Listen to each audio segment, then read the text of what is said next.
Welcome, guys. Welcome, guys. Thank you, guys, for joining. Another wonderful Friday. Um, another wonderful Friday. Thank you, guys, for joining.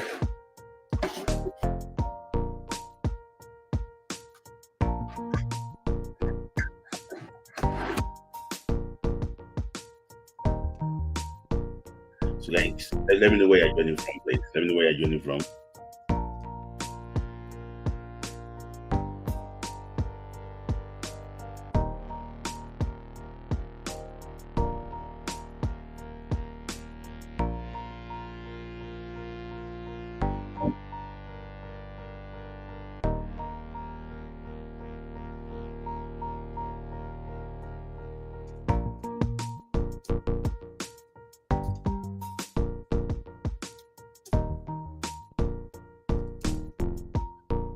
Let me know where you're joining from, guys.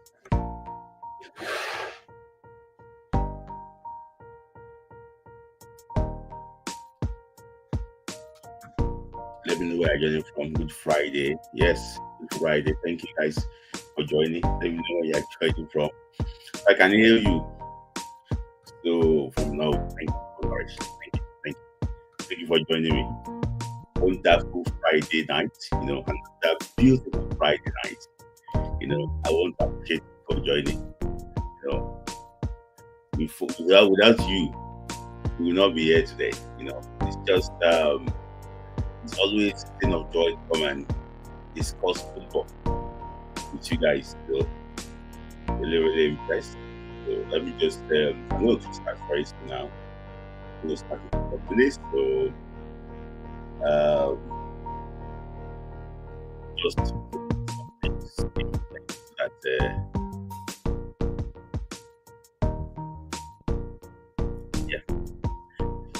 so there's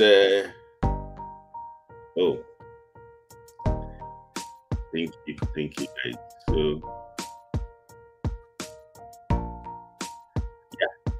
yes, so thank you guys for joining. I really appreciate you. Thank you for joining. Thank you for joining. Thank you for joining. I know that's not a lot of people on Instagram. Guys, on Instagram, go on YouTube and actually go and join this wonderful Friday night.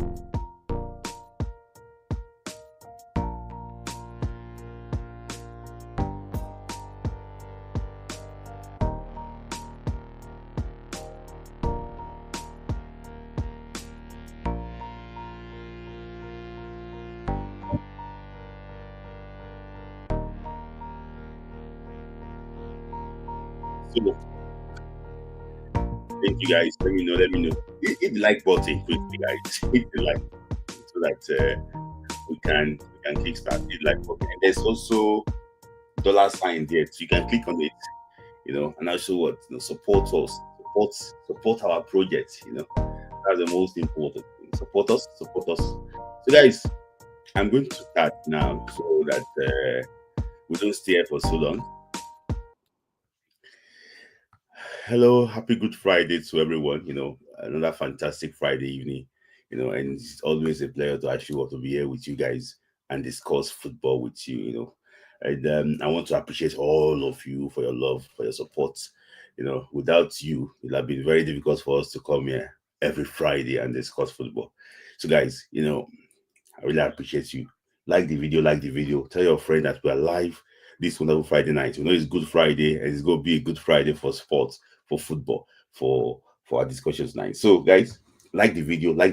Let's hit the like button, and also tell your friend too that we are live now, so that if you like the video, you can share the video to a lot of people, and also it's good for us too. If you like the video, tell me to show the video to people will get more views, and at the end of the day too, we would get some things in. So guys, I'm going to start today. There's this say that charity normally begins at home, so I'm going to start on the home front. And just discuss about some of us women football quickly. Tomorrow at the Remo Star Stadium. Sorry, the Flamingos, Nigerian U17 team, will take on their Algerian counterparts. their Algeria counterpart. So and it's gonna be a very tough game. This is the final. This is the final. This is the World Cup playoff just before. This is the last round of the qualifiers. So the last round, the previous round, Nigeria defeated South Africa. On an aggregate 5 goals to, I think, 5 goals to 1. So now this is the final round against Algeria. So Nigeria can beat Algeria. Nigeria will qualify for the U17 World Cup in Morocco. So the game is going to be around 5 p.m. Nigerian time. So just, I'm not going to be showing the game live, but you can watch out. I'm going to post the link of the game. So the game will be live in Nigeria. Then what's it called? The return leg is going to be next week in Algiers. So just wish the Flamingos the best of luck, and I hope that they can be able to beat them tomorrow. So that is my take on that. So no, let me just quickly move on to the under-17 counterpart too. So you guys know that there is under-17 AFCON currently going on in Morocco, and as I'm talking to you now, Ivory Coast is playing against Burkina Faso, and the game is now heading towards penalties. And I think that Ivory Coast, they are on their way of winning the bronze medal in this under-17 AFCON. So this means that the Wafu B slots will remain 2 for the next edition. Wafu B slot will remain 2 for the next edition. The reason is because there's a slot for defending champions, region. So if you are a team from your region, when they under-17, they will give you extra slots for that. So, but the final is going to be tomorrow between Morocco and Mali. Mali is in Wafu A. What's it called? Morocco is in North Africa. So that means that what's it called? There is no extra slots for us again. So if the Golden England want to qualify for the next 17 AFCON, they have to be in the final of the Wafu B tournament that will take place. You can see that one. So I'm going to tell you now, it's going to take place. It's going to take place 11th of September to 25th of September. So Nigeria, and that's why I'm putting it up here now, in case the NFL they are not aware of this. The qualifiers is in September, and as I'm talking to you now, Nigeria does not have any team. There is no under-17 team currently. So this is just before the under-17 World Cup that will take place later this year. So Nigeria need to qualify for the next one, because automatically, if Nigeria could qualify from Wafu B, Nigeria will go to the World Cup, because 10 teams will qualify. So I don't know how bad Nigeria could be, and we cannot be part of the first 10 teams in under-17. So, and yeah, that is actually what it's. So it's going to be September 11 to 25. I'm also hearing to that it might be hosted by Remo Ogun State. There's a stadium now in Abeokuta, and also stadium in Remo. So they need at least 2 stadiums to host this tournament. So you might be seeing Nigeria hosting this tournament in September. So I think if Nigeria hosts it, that means that it's going to be an advantage for Nigeria too. What? Let's wait and actually and see what will happen. I hope the NFF is listening. I hope they're listening. So this is time to prepare. You can't just wait again when they give you the draws and you start doing your usual fire brigade approach. I think it's unfair on the boys and also fair on football fans too. I wish NFF and the next 17 the best of luck. So that is that's about on 8th grade. So I'm also going to move on quickly to the under 20 now. So last week I discussed about the under 20 35 man list that was released by Coach Ali Zubairu. So this about 3 days ago, about two or 3 days ago, he actually released the final list, the final 24 team that will be players that will be going to Egypt, in a couple of days now. So I think they'll be traveling this Sunday to Egypt. So the goalkeepers are Ifeanyi Ebenezer Akot, he plays for Sporting Lagos in Nigeria. Rafiu Abaka plays for, I think he plays for I forgot his name. I think it's Sporting Supreme also. Soliu Aja plays in Croatia. And Adamu Maigari, I think he plays for Academy Warriors in Medjugorje. Odinaka Okoro, the academy. Daniel Bamayi plays for Bayelsa United. Emmanuel Chukwu plays for Offenham in the Offenham under 19 in the German league. Chigozie Michael to complete the list. I think Chigozie Michael plays for Castan United in the Nigerian Premier League. Midfielders are Caleb Bukuchukwu, I think he's based abroad. Israel Isaac too. Israel Isaac, I think Israel Isaac is Ayuma also. I think that one also plays abroad. Simon Kletos is the former captain of the under 17. You know, he plays for Malvern FC. And Sulaiman Alabi, you know, I'm not really familiar with that. Awa Ibrahim plays for Aqua United in the MPFL. Safiu Adamu too. I think he plays for the Adoration FC also. You know, in the in the Academy Nigeria. Forwards are sure Precious Benjamin plays for Offenham too in Germany. Ezekiel Anthony Divine Olise. Guys, if you let me just tell you now, if you want to watch out for a particular player in this team, guys, write his name down. Divine Olise. That is the person. Write his name down. Divine Olise and Simon Cletus. The two of them, watch out for them. Divine Olise and Simon Cletus. I'm hearing that you know, Caleb Okechukwu and the partnership between Divine Olise and Caleb Okechukwu was so good during the camp. We'll see exactly what they will do. Clifton Jefta 2 of Enyimba, Bidemi Amole, Tai Maigana, Theophilus Mendos, Parobo Adiri, you know, he's the top scorer during the Wafu B tournament, so he's going to be leading line to. Just got a move to Lillestrøm in Norway. And Matthew Kingsley of Offenham, and also what Yasau Arumau.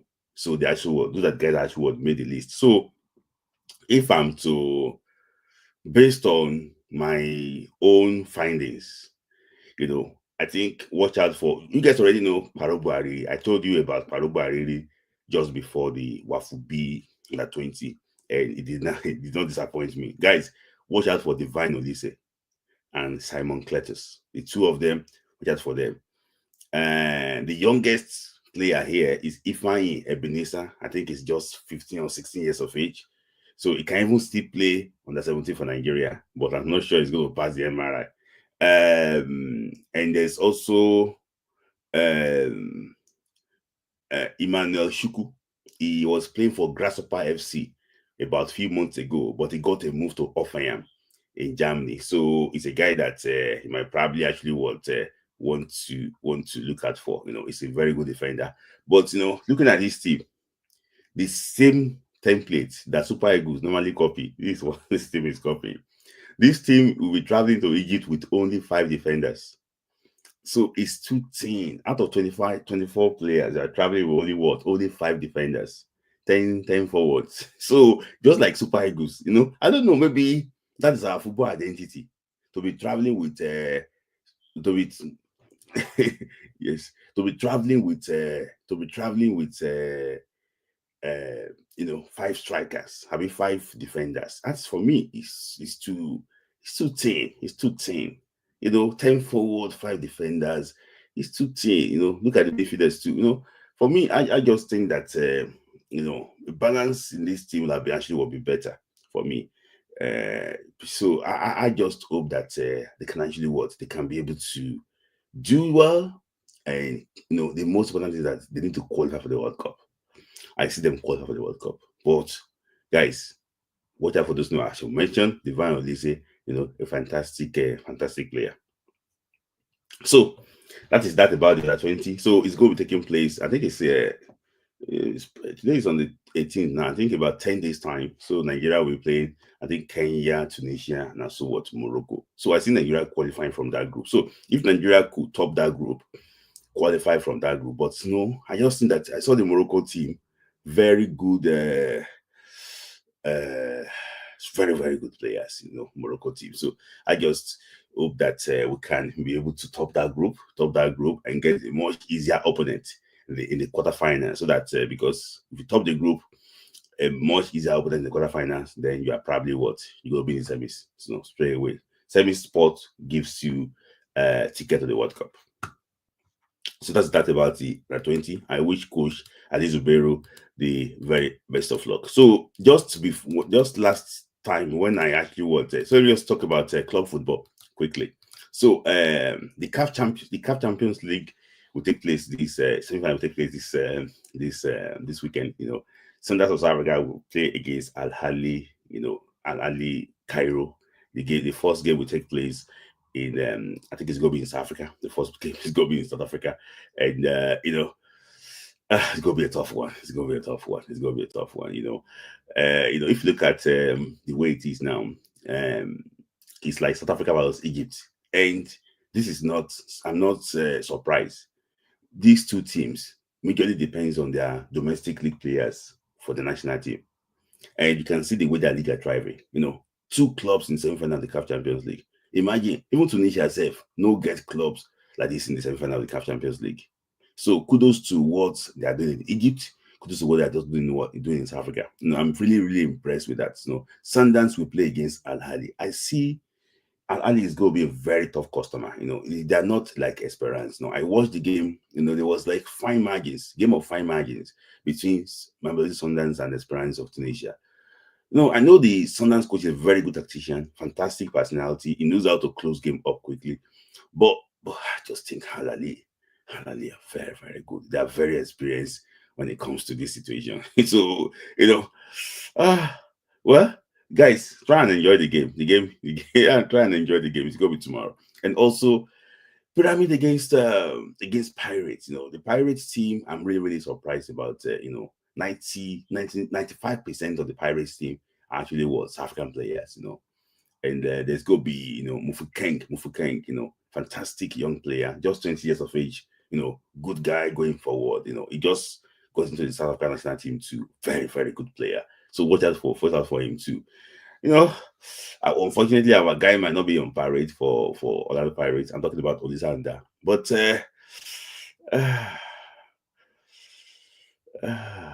so it's tough. I'm gonna be. I have to be honest. There's a team I'm supporting in this CAF Champions League, and that team is Pyramid because they have my very good friend there, Sadiq Awujola, is playing for Pyramid FC. So I want him to be the champions of Africa. But if you look at it very well now, the Sundowns Al Ahly game seems to be the final before the final. So that is what I say. I think that the winner between Sundowns and Al Ahly will actually we win the CAF Champions League, overall. And the good thing about this Sundowns is that they struggled in the group stage. I remember watching them in DR Congo. They didn't do well there, but now they just turned the gear and they are performing well. Maybe the best team wins. So I'll be watching tomorrow. It's going to be 1 p.m. It's going to be a very tough game, 1 p.m. tomorrow. So I'm going to be watching that game tomorrow. No Premier League. I'm going to be watching Sundowns and actually and Al Ahly. I hope that I can actually enjoy it very well. So yeah, guys, if you also have time to, guys, it's normally on YouTube. Sometimes you can also just try and watch it. It's it's going to be a very, very good game. I promise you that. So that is that on the CAF Champions League. So looking at even the CAF Champions League now, last time a Nigerian club won the CAF Champions League was Enyimba FC of Aba. The guy in the picture there actually was Emeka Nwana. They call him Ayaya. God, glory days. The Cold Noel, Enyimba, glory days. I don't know when Nigeria and West African team will return to the pinnacle of African football. I don't know when it's going to actually happen, but I just hope that one day we can also, roll back those years and actually get our clubs to the semi-finals. Those times you see Nigeria and Enyimba playing semi-final 2003, 2004, playing the final, won 2004, won in 2003, fantastic, glory years. I just hope that one day too, not only Nigerian club side, even teams from West Africa will just come and also perform well. Because now it looks like it's like North versus South as it's playing this CAF Champions League. I'm also suggesting too that CAF, can you make the CAF Champions League like the European Champions League, please? So that at least we can also have a chance of progressing. Make the CAF Champions League like the European Champions League. Like we also count those points, and at least, because the way it is now, who's going to qualify for the group stage. Who's going to be there. So just to make it a little bit more competitive, so that at least the more games you play, the more money you get. Some of these clubs too can also get more money, buy players, so they can be able to actually compete. So I hope that CAF can look at that too. All these group 4 group stages, I beg, if you can change it slightly, like European ones now, you can see the way Real Madrid struggled. You can see the way other big clubs, Real Madrid, Man City struggled, because they're not playing against like Locomotive Plovdiv. They're not playing against small clubs. They're playing against the big ones, so they have to compete on a regular basis. So I hope that CAF can also change it like similar to the European Champions League, so that at the end of the day, we can be able to enjoy more games. So that is that on the CAF Champions League. Thank you, guys. Let me just move on now to the next part.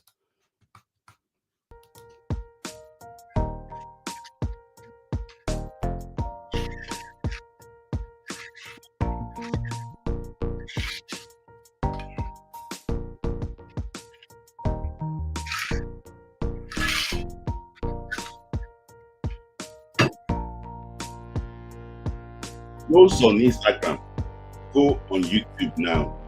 Go and join, because I'm going to be talking about Super Eagles now, and I have to end it on Instagram.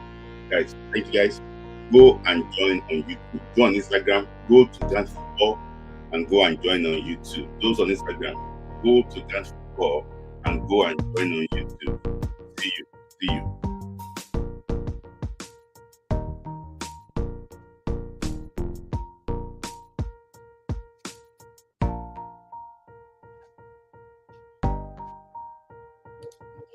So, guys, there's a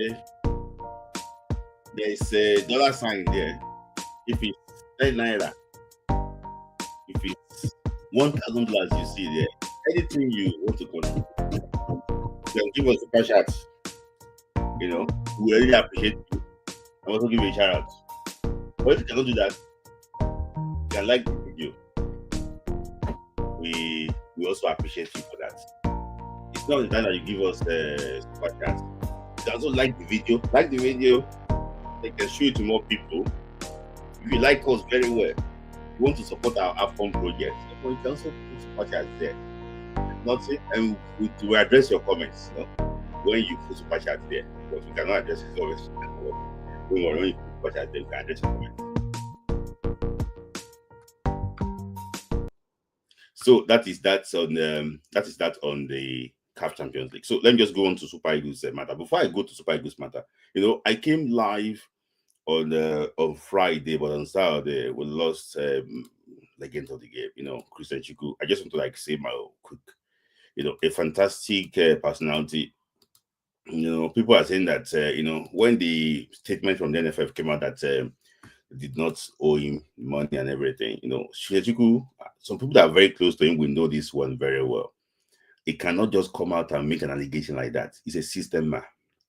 If he doesn't have his own, facts, Chukwu cannot actually come and say something like that.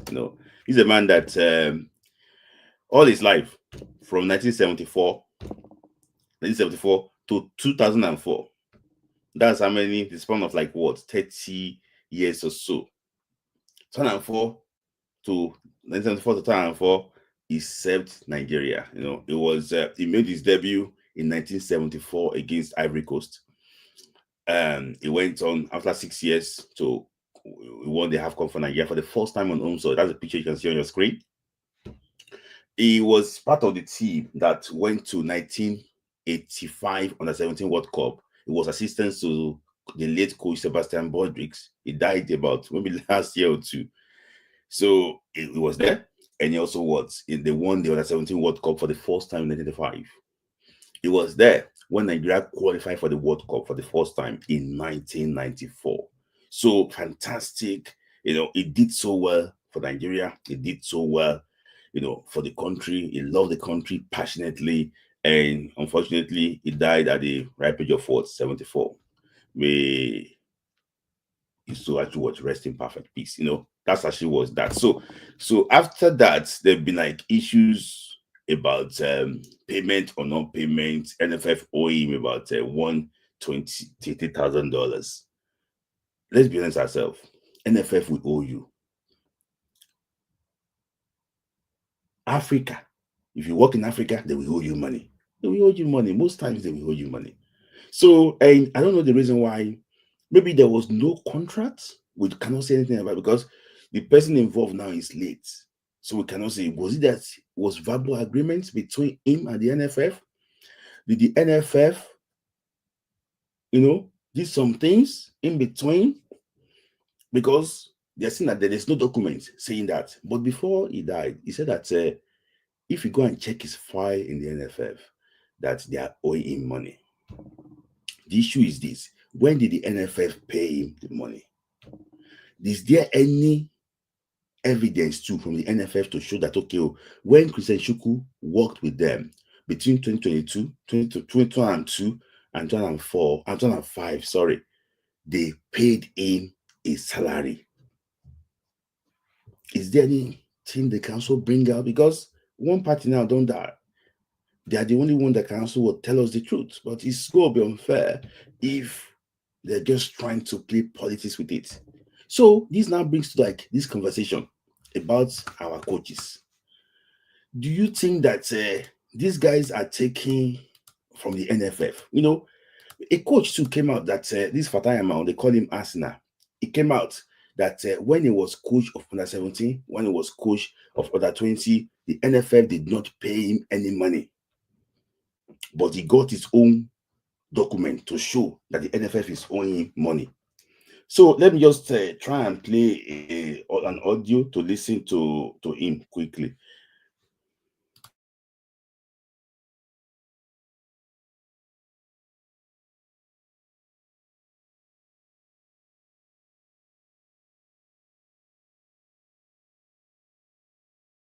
You can work, you not want to do something that might not give you the opportunity. And of course, Nigeria, if I need something in Villa now, I want to come to you or somebody said that and I've already afford with Villa. No way. So, in other words, taking a legal action means that's the end. In Yoruba, they say, when you and your maybe brother or somebody go to court, that's the end of the relationship. So, and I think so many people, I'm not castigating NFS, but I think it's that time they pay all of us. It's the same, we are nominal, it's no limit. I've come out to say this because there's no. So that's actually what Coach Fatai Amal saying that, the reason why they cannot take the NFF to court is because of, there might be opportunity in the future.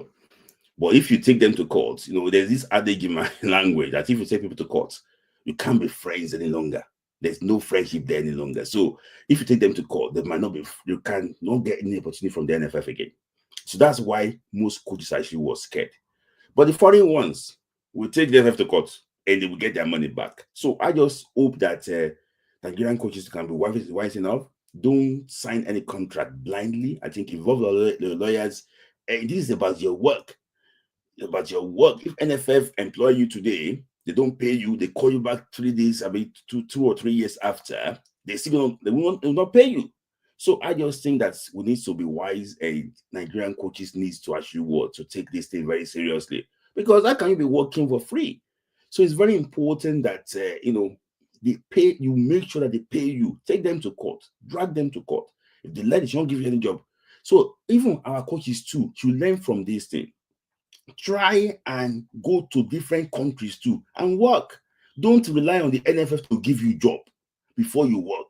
Don't rely on the NFF. It's very important that these guys go outside. Look at the former Sundance coach now. He's working in Morocco. Look at Pizzo. He's working in the Gulf. So go out too. If it's Kenya, you can go and work. Rwanda, Benin Republic, go and work. Don't rely on the NFF. It's when you perform well in those countries, they can call you back. You sit down, rely on the NFF, rely on the NFF to give you job all the time. So these guys too needs to work hard. Look at how you can actually expand your scope. Look at where you can actually work, where you can go and get job. It's better because at the end of the day now, I pity them now. How can you be working and there's no contract? For example, now they have been owing this man for how many years now? So I think it's very important that the NFF too also work hard on that area. I just hope that this thing is not really speaking. It's not really good. It's not really good. So guys, like the video, like the video, like the video, like the video. So like the video, guys. So I have 32 likes out of 73. At the point, 80 people watching the video. So guys, like the video, like the video, like the video. So yeah, that's that on the this Christian Chukwu and the non-payment of his allowance. I hope that NFF can actually do justice of these things, and because at the end of the day, it's very important that these guys actually you pay them when they are alive. They're still owing late coach David Keshi, they're still owing late coach Abba Manju, still owing Joe Erico. Why you still owing the late Paul Hamilton? In 1988. Just I don't know. So sad. I don't know.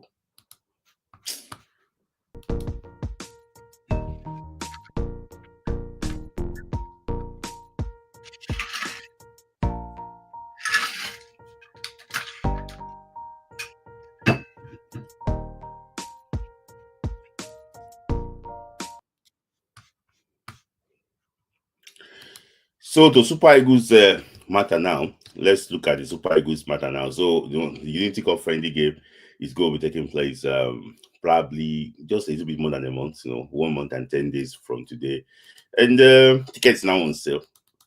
So we'll be able to, if you live in London, for me, I'm still still don't know. I'm going got the ticket, but I'm still looking for how I can actually, because it's during the week and there's no way I could not work that day. So we'll look for how to actually get there. So before, let me just start this matter by talking about this man. He is actually current Chelsea scout. You guys know him. Former Nigerian international, played for Crown FC of Ogbomoso, played for Corolla United. He played for Stoke City, played for Leon Oslo in Norway. So he says few things on his interview with on Brilla FM. So that African players are so contented with their. So this is our first conversation. So when you want to come on and contribute, these are our first points of conversation. So let's just look at what he said. He said something about Iheanacho. So I want to just play it quickly. Then we'll now come and discuss it later. And for them, they blame themselves and they see how that mistake and how they will correct that mistake. I don't understand. Is Kelechi Iheanacho a bad player? I don't think so. Kelechi Iheanacho would never have done what he's done in his career if he was a bad player. And generally speaking, I've never said this to anybody, and I'm not sure if this is the right quarter to say, but Kelechi Iheanacho for me hasn't really fulfilled his potential. I think he's always staying within himself. There's a lot more to Kelechi that we've spent on the 17 when he looks out. And I think there's a level of contentment when he plays football without really exerting himself. I think he can really go all out and be one of the true greats of the game. Similar to what a lot of African players do, we get too satisfied very quickly. There's no real push to sort of try and be the best and win laurels and do certain things to sort of put ourselves up there. And again, I don't know Kelechi that much. That might be him trying to get himself. But I've always felt there's another gear. There's a few more gears he can go to sort of take his career to the next level, which he hasn't done. So again, for Victor, to have done that, someone that's worked in England that I know quite well. So that was Seyi Olofinjano. That was Seyi Olofinjano. Says something that he said that Kelechi Iheanacho did not actually fulfill his potential. He said that for him to get to this level, for him to be played Man City, played for Leicester City in the Premier League. There's something. He was one of the best players during under-17. There's something to him. We said he never fulfilled his potential. So I'm going to throw this question to you guys. You can answer when you come live and you want to contribute. You can also answer with the super chat. Do you think that if Kelechi retired today and stop playing today, do you think Children is right that this guy did not fulfill his potential? Do you think it's right?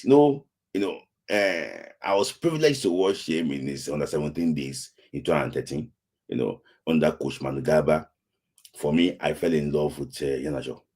I don't know how he became a striker, but he used to be someone that plays behind the striker. So it's not really the front guy himself. Very good, very decisive, very decisive, very good player. He went to the 22 the same day. I remembered, I think there was a game when he was in under 17. He scored 4 goals in one game. I don't know if you guys can remind me. He scored 4 goals in one game or so, and I remember his first preseason, for Man City, the way he performed very well in America. For me, I just think that he said that there's a level of contentment in Yanacho. For me, I think he'll perform well more than the level is actually what operating now. There's something in him that can even make him one of the best player in the world. So, in my own opinion, I think he's much, much better than what he's doing. You guys need to watch him. You guys need to watch him when he was, in his younger days. I don't know, before he became senior man. You guys need to watch him. Iheanacho is one of the best finisher I've seen play for Nigeria at the underage level. Best finisher I've seen. It's top beans, pam pam pam. He's one of the best finisher I've seen play for Nigeria at the underage level. And I think that if he could move, if he could push himself further, maybe probably he would have achieved something close like Bernardo Silva, type of career. Do you think so? So, in my opinion, I have to agree partially with Olofejana that there's some things that I think it is not. Maybe it's just content, like he's just happy with his current level. I think I should do much, much better. So that's my own take about that too. I would like to do justice to that. But let me just take my first gift today. Aidotun, that's my first gift. Thank you, Aidotun. That's my man. And I will take your comment now. Say I agree with Sheyi. Okay. Yes, I think I tend to actually agree with Sheyi too. That I expect him to be competing for African Player of the Year, not for him to say it's the worst signing ever, and to getting all these comments from the sporting director. I expect him to push himself further than what he's doing currently. Let me also take Edelson's comment too. I'm just thinking it doesn't. I'm sorry, I'm taking the English comment. Let's Christian Chukwu granted interview about 2 years ago where he said he's been old. Yes, nobody responded. Why is it that when it's now late, people are now talking back? So it's a big, big shame.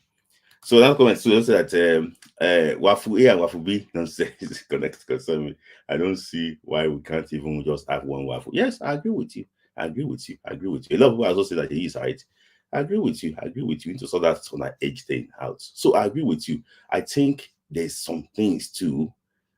I just think that he don't really actually fulfill his potential, in my own opinion. I think there's a player in Kelechi Iheanacho. If you talked about free kick, it's a player in Kelechi Iheanacho. So let me just kind of give that again. I think Sheyi is right. Iheanacho is contented with what he has achieved. Yes, I think so too. Because one, maybe probably he's comparing himself with Isaac success or things like that, and realize that come on, I'm actually a lot better than these guys. Despite we started the same level. So for me, I think that sense of contentment in him, I see that too.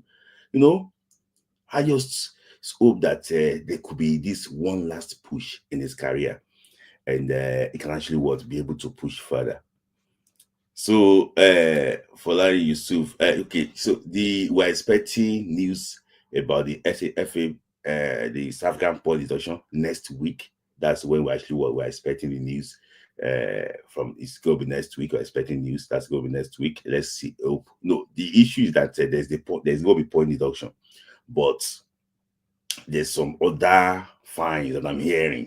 I don't have the first-hand information to it, but for me, when you talk about sport lawyer, would have been involved here before. It's not as if we're trying to, to try and say maybe we have this information, but for me, I just think that there's go be a news next week. That's what I'm hearing. So maybe there's going to be further suspension for the player. Maybe the player will be suspended for 2 games. South Africa is going to be fined. They will be fined a couple of like dollars and also 3 points deduction. So this how I just think that the 3 point deduction is what we need because they will cancel the result between Lesotho and South Africa. They cancel the result, so the 2-0 get cancelled. Then they will now take 3 points away from South Africa. Now they will now take 3 goals away from South Africa. So it becomes what? It becomes they're now on 10 points with plus 0 goals difference. So that is actually what. So let's just hope till next week. Before the start of May, we should be hearing that the news. The FIFA don't take too long to discuss this matter. So thank you, my brother from Canada. Thank you for that super sticker too. There's no comment there, but thank you. Otuba Salamso, that's my chief. Otuba Salamso, I don't want to talk about matter here. I'm for somewhere different. Thank you, Salamso, for that gesture. Thank you.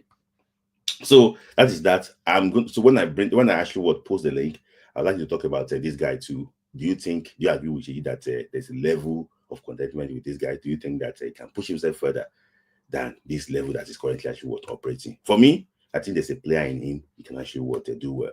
So I saw one comment here. I will not put the comment out. Said, did Sheyi fulfill his potential? Can he ever be considered a great player for either club or country? You might not want to read my comment though. No, the issue, your comments. Let me tell you something. I will not put your comment here, Elena, and I'm not fighting with you. But my issue is this. Look at what we are discussing. Don't look at Sheyi. Don't look at Sheyi. Sheyi is not competing with Iheanacho. Sheyi is just saying that the player that he saw, it seems that he did not fulfill his potential. Because, see, if we are saying that he did not fulfill his potential, it's not as if he can play. It's not as if you say that is a different conversation for different matter. It's just saying his opinion on him. It's not as if he's trying to put him down. He just thinks that it's a guy that can do more than what he's doing. So it's not a malicious comment, please, guys. So that is that on Iheanacho. So Eric Shell.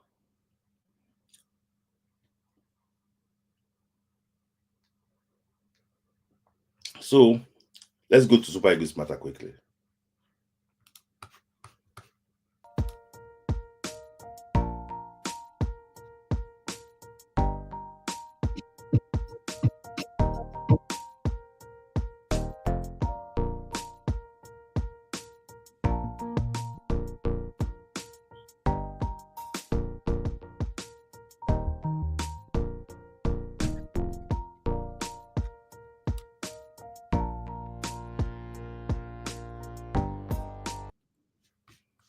So back again. I just look at how she was AU. So I just had to say, Atalina, did you watch when he was playing the FPF? Just leave Atalina for that. There's nothing, I know I like your comment, but it's just that it's not about she, it's about Iheanacho. That's what. So it's not going to be an argument. So yeah, let's move on to Super Eagles matter. Super Eagles matter fully. So I'm going to it's going to be like a discussion, and I've been hearing that people have been, when I posted that Iheanacho is actually what thank you. Taiwo is give to me for the first time. So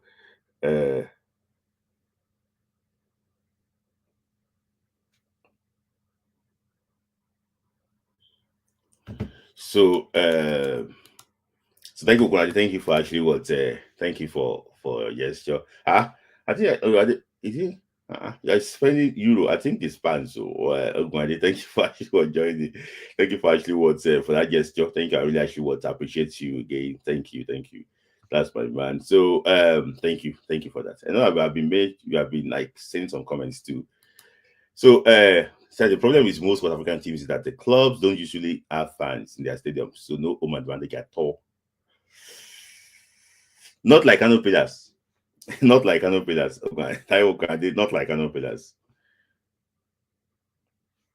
Yeah, I agree with you on that too. So if you have time today, please just send so Saru Patrick, thank you. Saru Patrick. You are doing a good job. Thank you, Saru Patrick, for that comment. Thank you for your love. Saru Patrick, always showing love every time we see you here. Thank you, Saru Patrick. Thank you.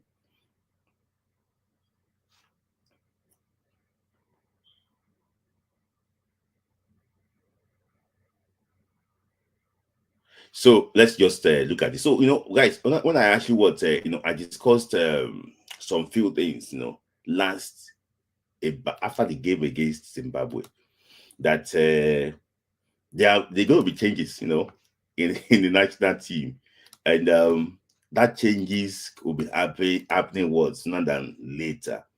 So people have been saying that why am I talking about these changes? Why is the coach so particular about bringing in some players? Why is that actually what they've been saying that? But I just want to tell you that I will tell you one of the reasons. So let me just show you some certain things. So this is the game. This is the game between Nigeria and Zimbabwe. So, I don't want to, people are calling me about Eric Shell's agent, Eric Shell's friend. I don't know Eric Shell. But what I'm just trying to say basically is that I like when somebody is so detailed, and I like when somebody is very, very intelligent. If you look at this picture very well, digest it. He brought in Arukudare and Arukudare to partner Osimhen. The issue that he wants to occupy them. Can you see the amount of space that Simon is having here in the 83rd minute? Nigeria's already leading 1-0 in the 83rd minute. The red arrow you see me put there is a space. Nobody is attacking that space. And I will tell you the reason why. Nobody is attacking that space. That red arrow there. Look at it. That's the space I'm talking about.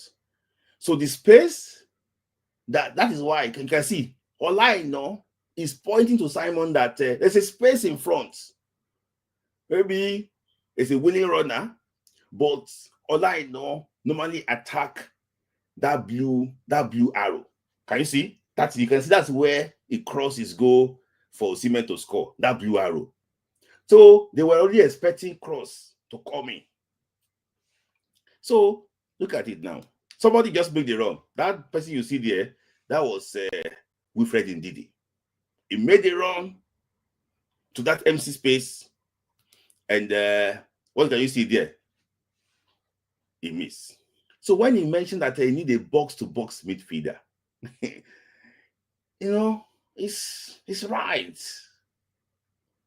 Just check that sequence of play. When he says, I need a box-to-box midfielder, someone that can, attack both areas, and be comfortable. You can see the opportunity here. That's I circled him. Nobody will expect him to miss from that area. Nobody will expect. You can see he did his work as a coach already. You can see the space there. He already created the space for those guys to attack. You can see that. So he don't do his job.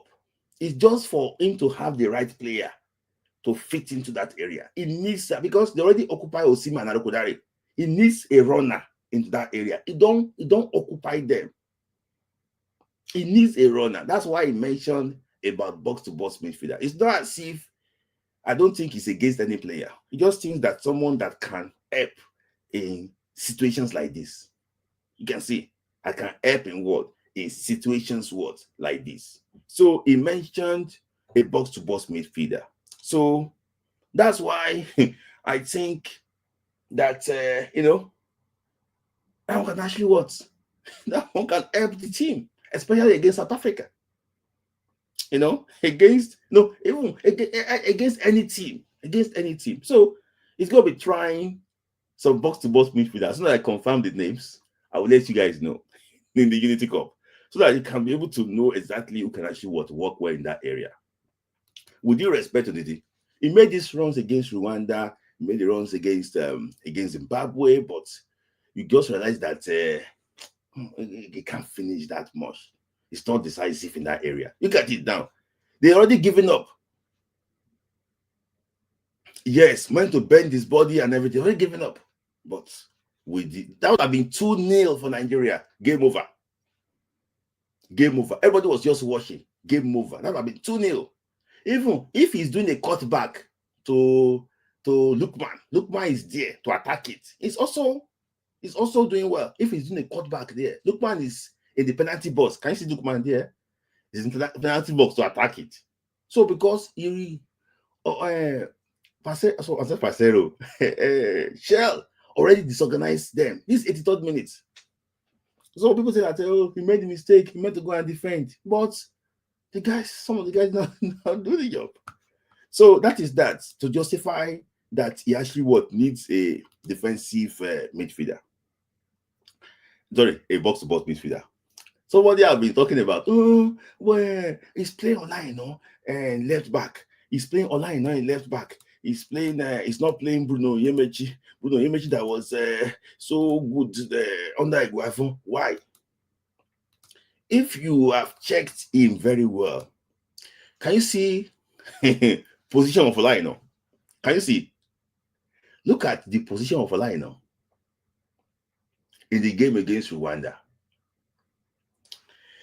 I think his idea of his fullback is different from the traditional way of hug the touchline, cross the ball. You can see, if you see Olaino, you see Olaino in this position most times. It was very close to Wilfred Ndidi, close in that area. The profile, based on, I didn't speak to him, but based on what I see, he likes fullback that can play with the ball, that can play in that midfield. Fullback that can play in that midfield. You can see against Zimbabwe, you can see Olaino constantly occupying positions like this, trying to move around, not to move in that into the middle, but tuck in, trying to actually tuck in like this. Most times he occupy that position. So I don't think that the guy from Olympiacos is Sekeda. That is, I don't think so. So I think he wants to really get those troopers in, create opportunity. I've never seen Nigeria create opportunity, up to the game against Zimbabwe that well before. Opportunity. I've never seen that. That we were just creating opportunity. We couldn't convert. I've never seen. Maybe it was against Equatorial Guinea also during the AFCON. So it kept on actually create opportunity. So I'll go to your comments very soon now. So for me, I think it's provide. But another thing I see, is that if you look at the type of left back that we're having now, that are excelling. Let me just show you something quickly. So I'm coming. I'm going to show you something quickly. I don't know his name, but is he Martin Lewis Kelly? This is Martin Lewis Kelly, the young boy from Arsenal. Can you see? Look at the position the boy is occupying. The boy is on the yellow circle there. Can you see? The boy is not even. The boy can attack where the Clarice is, but you can see where the boy is attacking. So he tried to create like what? Overload in that midfield. It must be, if the boy cannot play with the ball, the boy cannot play that position. That's why you see the boy will hold on to the ball, the midfield, he will drag pressure to himself, release his markers. You will see exactly this is a modern day left back. And that is what left back is all about now. with due respect to our coaches, it's not like, oh, go to the wing. We should be looking at profiles like this that can really help the team, not just about crosses, also be about to play through balls. You can see the way Gabriel Jesus opened his body there for that boy to for that ball to come in. So, with due respect, some of the the guys, I'm just trying to say that these like similar profiles to the ones you see nowadays. That's why the boy could make his debut for England so soon, quickly. The other ones so going to be attacking. He's trying to. You look at Nuno Mendes. Look at Nuno Mendes. Look at Nuno Mendes, the guy from is he PSG. You look at his profile too. Look at how the guy goes for true balls. Look at the goal. The goal he scored against Aston Villa. The third goal, was it third goal against Aston Villa in and the first leg. Look at that goal. So you can see the profiles is just constantly changing. It's changing. It's changing. It's changing. Yes, thank you. The Marco and Augusto, thank you. The profile is changing slightly. So if you are a fullback, you can only offer something, only one thing for your team. I won't say much. Look at the pass map for the young Arsenal boy. Can you see? Look at where it's not as if it's just one directional. Look at the pass map for that young Arsenal boy. I'm just trying to say that can you see the position he's taking up? In the middle between against each pitcher. Can you see? So you can see, it's changing, and I think he wants that type of profile because of his very thin midfield. So he wants someone that can come in and help the team directly, in that type of position. And I don't think that the guy from the farm Boa Vista guy can really actually do that. So that is that, on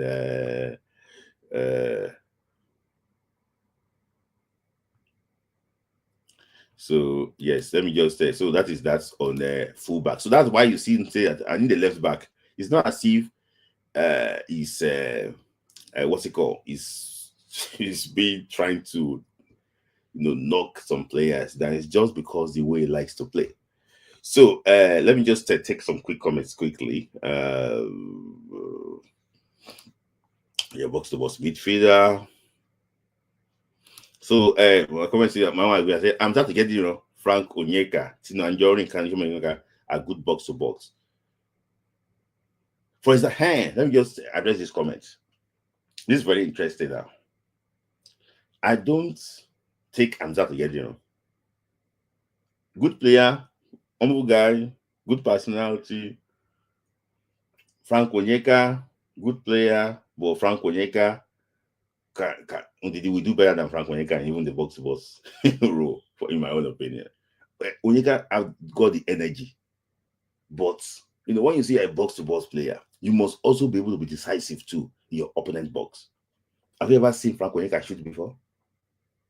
Have you seen Frank Onyeka's pass before? I don't think Frank Onyeka can fit into that bill because Frank Onyeka is very decisive in the opponent's box. No, in his own box, not the opponent area. Tino Anjorin, decisive in both areas, but injury is not really his friend. Chukwu, decisive in his opponent's area, not his own box. So for me, Tino Anjorin fits the bill if he's fit. How many assists you're space? He's not been playing on a regular basis too. My good friend said Eric Chile. Onyeka doesn't have the pass. Yes, I agree. Let them try Anthony Guy. Anthony Guy is not decisive in the opponent's boss. It's only his own boss decisive. I'm that no. Onyeka no. I'm that no. Onyeka no. So yeah. So that the market, yeah, that's it. So he mentioned that. So he also mentioned that he needs a central defender, but I will not show you the reason why, so that I don't knock our campaign. But you all know what happened. I just think that he needs a more proactive central defender, someone with legs, someone that can read danger quickly. and I think he wants that. Someone that's in the right age bracket, he wants that type of player, and he also wants uh, he also wants what's it called? He also wants a good, he also wants a good goalkeeper. It's not as if Stanley Wabali is not good, because I've got a lot of comments that, come on, Smith, like, how would he say he wants a good goalkeeper? See, let me tell you something. You thrive in competition. You thrive in competition. The guys in camp, Amaso Basoge and Kadi Bankole, they're not competing with Nwabali that much. It needs competition. And I'm also hearing that he didn't come, maybe it's one of his strengths is communication. One of his strengths is communication. But in the last two windows, he didn't communicate well.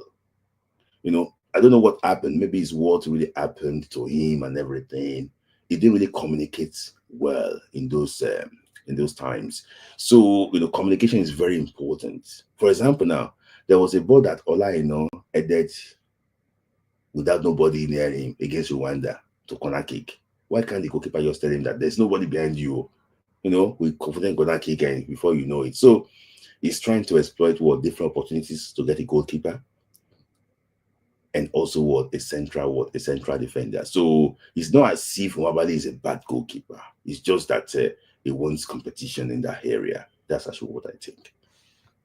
So I think I've addressed about the goalkeeper and also about the what's it called, the central defender. So the person in the other area that I'm going to talk about is this area. So I'm just going to use one clip to show you this area. I'm going to show you with one clip this area. Yeah, look at this. Look at this ball. Look at this ball. So a lot of people have called out Lookman, that why didn't Lookman play Chukwueze in this ball like that? I'm not in Lookman's head, but for me, if you look at this ball very well, if Chukwueze is a right-footed player, Chukwueze is going to be the best player to finish this ball, because a simple ball, wipe, net will budge straight away. A simple ball, wipe, the ball will enter net straight away. If you pass this ball straight away. So, and with due respect to Samuel Chukwueze, I don't think his right leg is good at all. I don't think he's got a good right leg at all. The difference between Chukwueze and Saka is that because Saka can, no, not the difference. There's so many difference between the two of them. But because Saka can still use his right leg, but Chukwueze, no. I think if Lookman pass this ball to Chukwueze will cut back.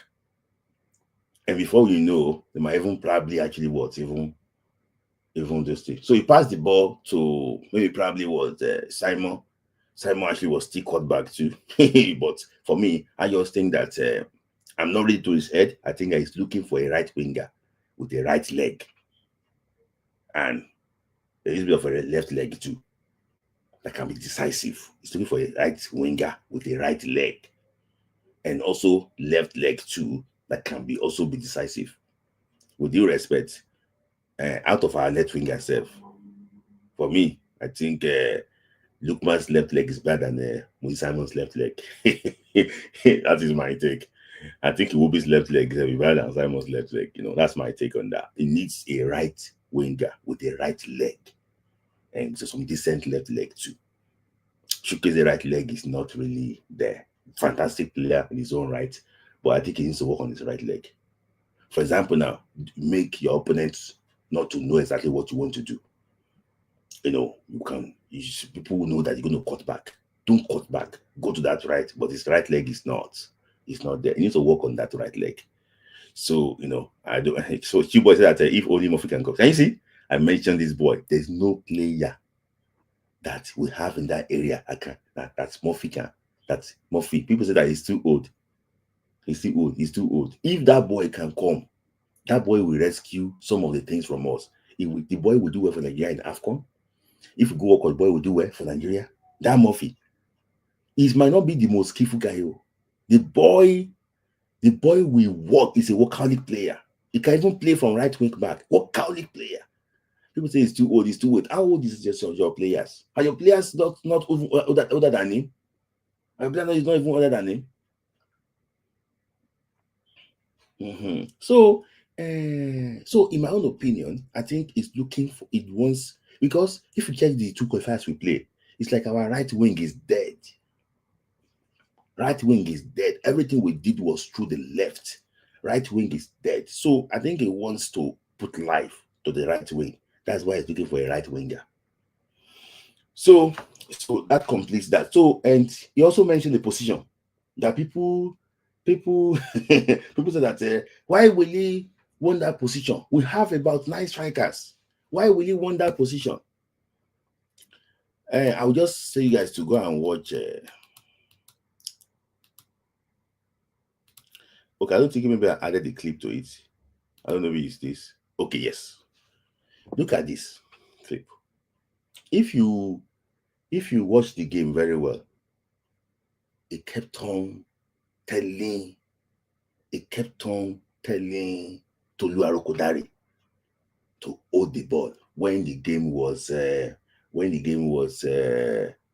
took out Victor Osimhen.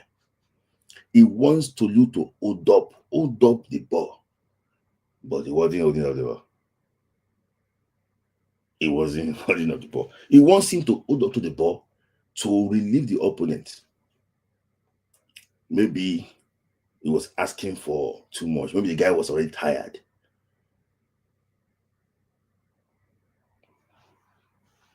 Was he tired? So in my own opinion, he also looked for someone that can, that can just be like a very sensible alternative. He did well in his own right in those 2 games, but I don't think he impressed very well. I don't think he impressed very well. I don't think, especially what led to the second goal. Him and Boniface, we were not putting pressure on those guys very well. I will have showed the video. So he didn't hold up. He wants him to hold up to the ball to relieve us pressure. At least hold up to the ball, relieve us pressure, bring others to play. That's what he was trying to do. But if you just try and go and watch, he was telling him to bring the ball on his chest, bring it down, win fouls. It was, but unfortunately, all those things now, we are pointing to all those things because things didn't work out the way we wanted against Zimbabwe. So these are the things that we actually observe. That was great. Well done. You didn't put chat. I would have put your comment here. Vocal da. Well done. That was Victor. That was Mikel's strength. I said this team needs someone like Mikel. That was Mikel's strength. Hold up to the ball. Relieve pressure from this. Nobody was relieving pressure. We were just passing them. So nobody was relieving pressure. So that was So I'm just here to justify that, okay, maybe this is the reason why he said that he will need 6 players to try in this friendly. So in our next program, I'll be telling you 5 things I think he should do before we start counting down, because the list is going to come out in like 2 weeks too, before we start counting down to the game against Ghana, and also that game in the final, maybe probably against Trinidad and Tobago or Jamaica. So I'm going to put the comment. I'm going to put the link here. If you please be fast, so that today is Good Friday, so I can go to bed early. So guys, the link is here. Thanks to all my gifters for your support. One was gonna say that Paul Onuachu is a perfect candidate for hold up game and so slow. So yeah, but he wasn't hold up the ball against South Africa in the World Cup qualifier. He wasn't doing that thing. I don't know what's wrong with all of them. So guys, the link is there. If you want to send the request, send your request and let us actually do justice to those things. So thank you guys for your patience, and thanks for love too. I've already got like six super chats, this evening. Thank you for the love. I really actually want to appreciate all of you for that love. So thank you. So thank you. So I okay, IoT, I have my first caller here. So thank you guys. Just click on and let me actually what bring you on.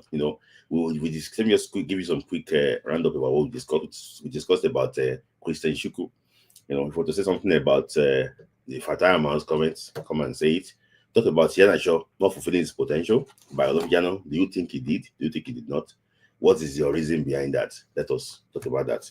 Talking about, I'm just here to justify Eric Shell's inclusion of the 6 players.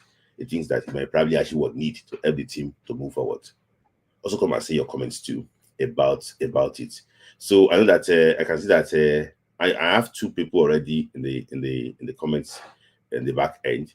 The IoT and I so let me just bring IoT on. I think it's ready. IoT is not ready yet. So IoT, you are in a very free place now.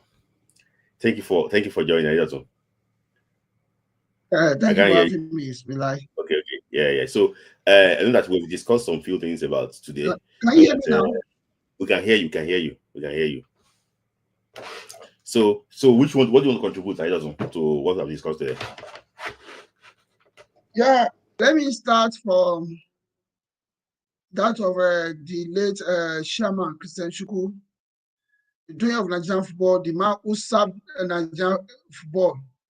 The man atrocity. I pray that God will give the family the fortitude to pay in Jesus' name. But it's quite unfortunate that someone who happens to be the secretary of the NFF is saying such a thing. At least we know and we knew what will be happening at football. That these guys are being old. Irube Agbola is still alive. Let them go ask him. Babalibide is still alive. Let them go ask Babalibide.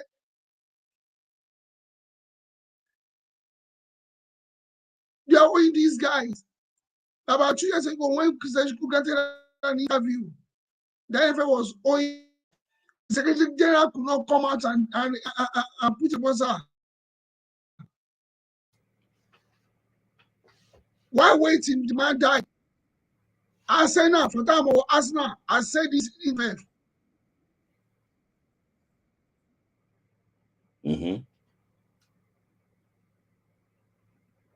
But Bush, you understand that you are lying, that they are lying against the dead. I don't know if this at all.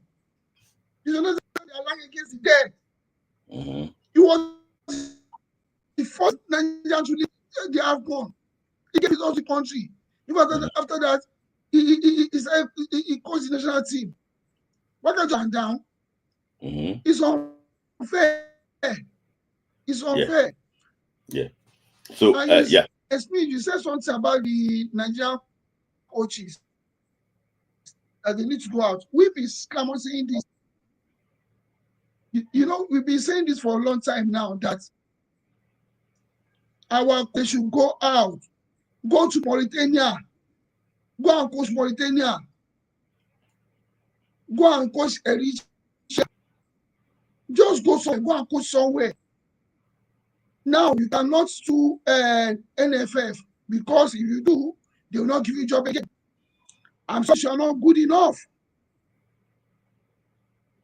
To me, it means you are not good enough. If you are good, you call their bluff, you call them out. They don't get good job outside. Every countries in Asia, Mongolia, Laos, go and coach those countries. He will about you. Yeah. You don't have to call. We say in Yoruba proverb, you don't have to call a brother because are you speaking French? Is that French? That's on that. Then of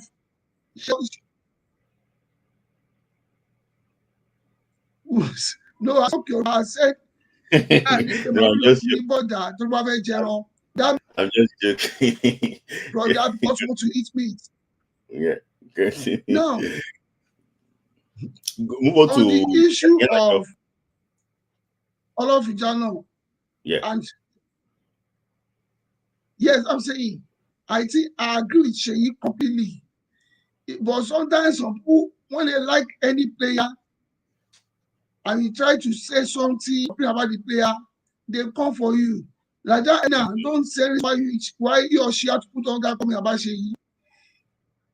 We knew Sheyi finished. He said before he traveled, he played. Sheyi was old before he left the country. He was good in NPFL. Even his first commission for the AG Cup was good. But when age was cut with Sheyi, we know what happened. So, and Sheyi never called, he didn't say that was a bad player. He just said that this guy was a potential when he was playing under 17. Remember, now I think there were 3 then. Now only 2 of them, or let me just say only 3 of them came out. Iheanacho, Awoni, and this guy, I see success. Now we don't have again. Even their Iniesta, Yaya, Musa Yaya, we don't have him again. But Iheanacho had potential. Did he fulfill his potential? Let me ask you this question. Let me ask you this question. I don't know, maybe you can hear me directly or it's something with your audio. Let me just ask you this question. He said that it's like Iheanacho is like happy with his body. Do you think he's happy with his level that he's playing currently, or that is just his level?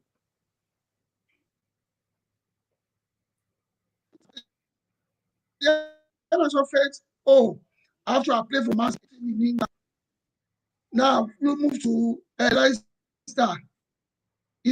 I think he felt contented. Maybe something actually slowed down his game. If I go to look at where we come from, maybe I'm not sure, I'm not his father. Maybe the young man is born again. I know you can't see it. I don't know. I feel, and I agree with Sheyi that Iheanacho feel contented with where the state he is. Then on the issue, you have this thing. See, and I think also said it. I agree with Chel, combing all looks and cranny for more players. I agree with him. Now, because we are handicapped, because we feel we don't have more players, maybe when there's healthy competition, that might even spur some players, to press up. Like the guy that played for my team, that plays for my team, I say, imagine that now, or another wing, British Chukwu will not.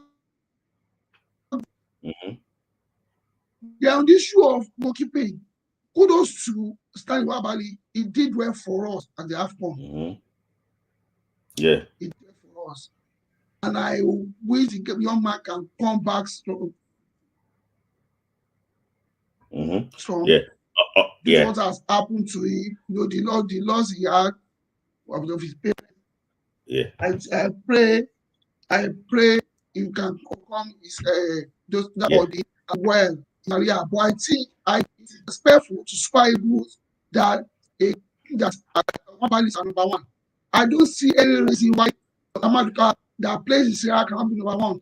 I'm sorry, you know my stand when it comes to South African League. I know my stand because South African League to me. South African League is not league. They don't have money, they don't have the infrastructures. Yeah. Sorry, I want to hold you there because I have one big super chat here from a very good man, TC Gogo, 199.99. He said that let me drop this thing. Thank you, TC Gogo, for that gesture.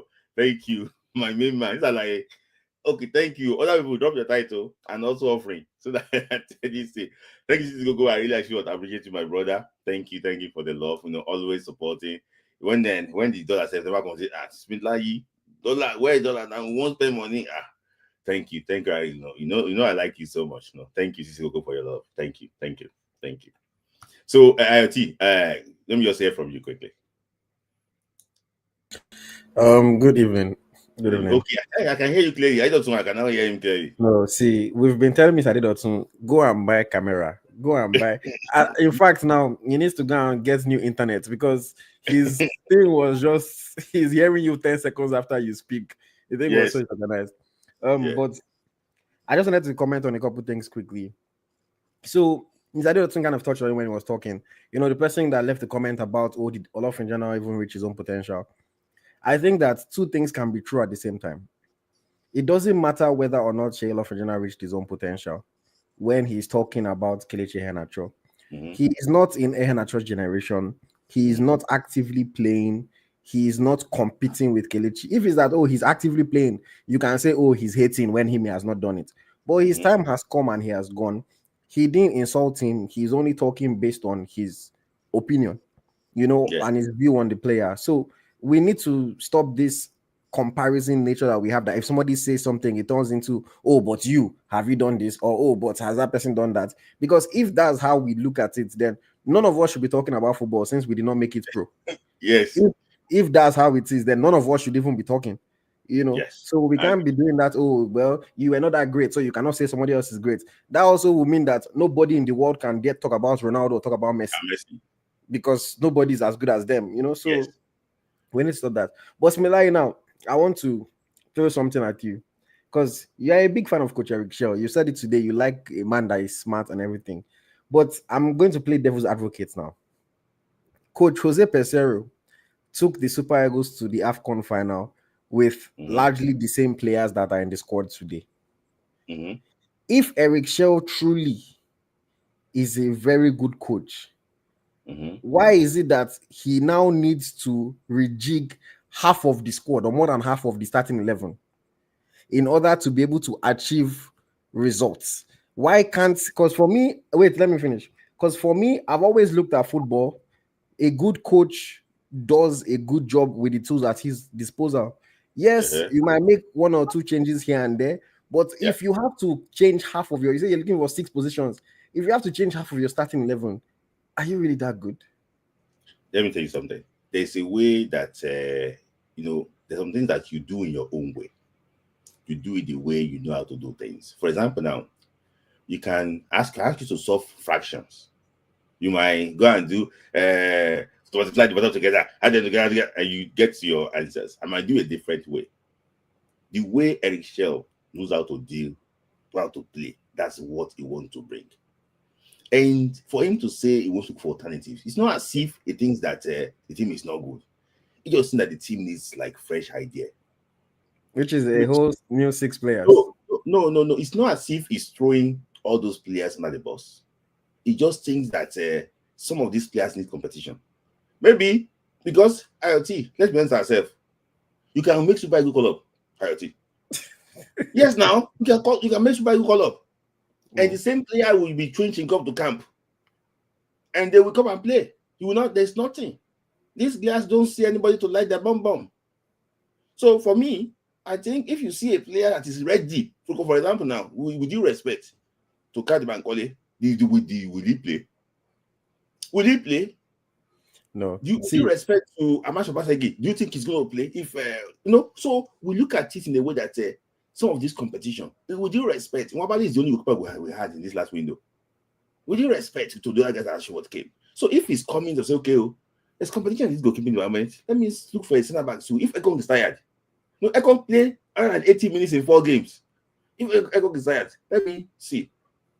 Look at let me see how I can get a box to box, because I can see that and create opportunities. The openings are there, they're not taking it. I need someone that can take these opportunities. I need someone that can actually stretch the opponent more. I just think that's why clubs should go and buy players.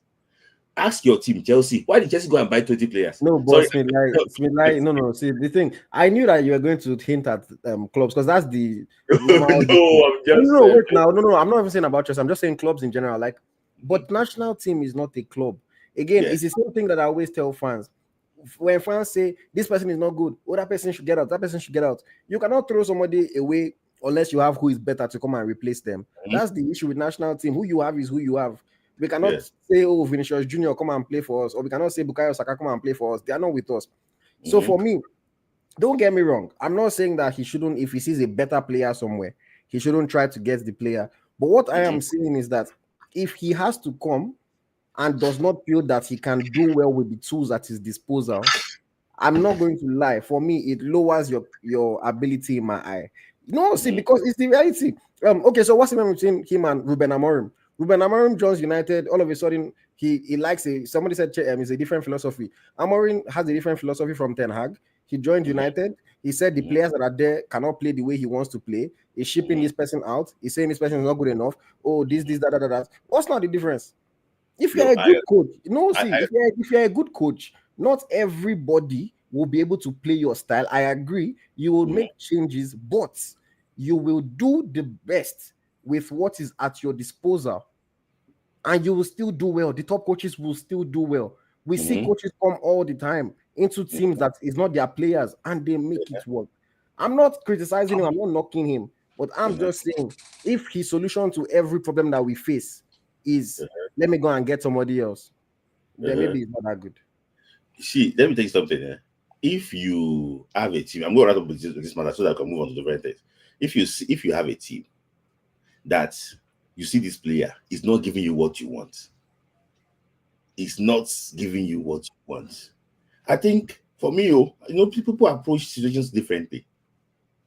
For me, I think the best thing for you to do is that if I can get, because it's not coachable. If the player is coachable, why can't you change your demands? Change what you want. You cannot say, again, coaches that do my way or the highway, they most of 90% of them they don't succeed though. When a coach, yes, you are doing things. It's not true. Most coaches that tell me the coaches. It's not true. Tell me the coaches. Jurgen Klopp. Wait. Can I say something? Something? When Jurgen Klopp came into Liverpool, we all saw how he struggled. There are players that weren't playing very well. We saw his defense was depleted. He had what's this guy from Switzerland? There's this defender he had to replace that guy. If you see his midfield, he had to replace it. A typical example is the current Madrid right now. You can see that their midfield is flat. There's no creative, and they are going to change the players next season. Same thing, big teams, once they see a faulty line and they see they can make a replacement, they make a replacement. That's not what I said. It's the same thing with England. You're answering a different question from what I asked. I am saying when a coach comes and says my way or the highway, and he pushes away players that cannot necessarily play his way, most of the time they don't succeed. Jurgen Klopp is the rule, is not the rule. He's the exception. Most of the coaches that come and Mourinho did it. Mourinho did it in Chelsea. He did not do it Chelsea. During his revolution. Mourinho got the players at Chelsea to play the way he wanted to play. He did not overhaul the squad. See, let me tell you something. I'm going to give an example. And again, and again, it's the same thing that I said. Club is also different from national team. It is a lot easier to change players at club level than it is to change players at national team level. So at national team level, you have to be more adaptable. If you want to play your defenders a certain way and your national team does not have the defenders that can play that certain way, as a good coach, you adapt. For IoT, if Eric Shell is bringing Leo Balogun, is he bringing a new player? No, it's not. Leo Balogun has been there before. If he say he wants to bring Frank Onyeka, he wants to bring. Is it not the one that did not call Frank Onyeka? No, I'm just trying to say that if he say he's bringing that type of player, what I'm just trying to say basically is that for example, now I saw his frustration. He was telling a particular player, please put this ball on your chest. Invite opponents, invite opposition. The player was not doing it. And this player is a professional player. He keep on telling you, do this thing for me, do this thing for me. So if you cannot do this thing for me, I will look for alternative that can do this job for me. It's not as if, okay, you know what? Because you cannot do this thing, can you do something different? At that point in time, this is what I need. See, I understand. Yes. And what I'm saying is, if the coach refuses to adapt his ways to fit the players that he has, then let us hope that he's able to find all the 6 players that will do what he wants to do. Because if he does not, he's not going to succeed. There is somebody left it in the comments here. There is a reason why the coach that a lot of people don't like, I'm not his fan or anything like that, but there's a reason why Jose Peseiro adapted his style to get the Super Eagles to the final of the AFCON, because the players could not do what he initially wanted them to do, and he was able to change it to a way that they could do better and get the results that were necessary. Erisha just said that he wants to get some players to test some new things. Let's wait and see. He just played 2 games. I'm not. You are getting too defensive of him. I am not saying that, oh, he's not going to do well, he's not a good coach. Like I said, I am playing devil's advocate, because for me, I think that it sends a bad signal to the fans. It makes people start to talk negatively about a lot of players when you play 2 matches and then all of a sudden there's a lot of talk about, we need new this, we need new that, we need to bring this, we need to bring that. It gets people to start saying, well, Ekong is not good enough, well, indeed is not good enough, well, this guy's not good enough, that guy's not good enough. It's not the coach that is saying it, but the actions of what he wants to do is making people say it. And that's why I'm just saying that as a coach, Youssef, you're supposed to be a bit more adaptable to the players that you have at your disposal. Club football and national team football are different. At a club, one summer, if your owner has money, he can even sell 11 players and buy new 11 players. But at the national team, it's not easy to make changes like that. Let's see how he does these friendlies. He tests things out. If it goes well, it goes well. If it doesn't, he will still have to change certain things. Yes. Okay. Can I add something? Okay. Yeah. Because people are already in the chat box. At the back end. Yeah. Tell me, Uche. Yeah. So if you can remember 2018 World Cup Russia, right? If you remember that Super Eagles, you notice that in the first game we played the back 4, right? We played the back 4, we struggled. Then the second game we went back to 3-5-2. And if you notice, Ekong was part of that trio at the back, right? So Ekong has not been known to play alone with just like a 2-man defense. And most times, if you see his pull-out crosses right from time, even when he was doing the Olympics, he does not know how to pick a pass from the back. So if since 2018 you've been having that issue, you've been having the issue of that particular defender taking crosses and yet not meeting the right player at the front or in the middle. What do? You need to make changes. The Super Eagles is not a place where people remain constant. There were times where we needed to change players. There were times we had Bartolomeu Bechi. There were times we had Victor Agali. There were times we had Ayegbinu. There were times. So when the player is not up to par, you look around and see which player would come in and do a better job. Do we have better midfielders in the remaining 5 leagues in Europe? You look at it and bring them in, test them and see. That is the reason why the country is about 200 million people or over. You don't just keep players. They'll be playing for the last 5 years and they're doing the same thing. And you're expecting a new result. First coach came in, second coach came in, the same thing. And you're saying we should just leave them there. Again, I have not once said just leave them there. I have not once said there's anything wrong with changing players. You are answering a different question from what I'm asking. What I'm saying is there's a need for change. We can see it. It's clearing. It's very clear. Sorry. It's very clear.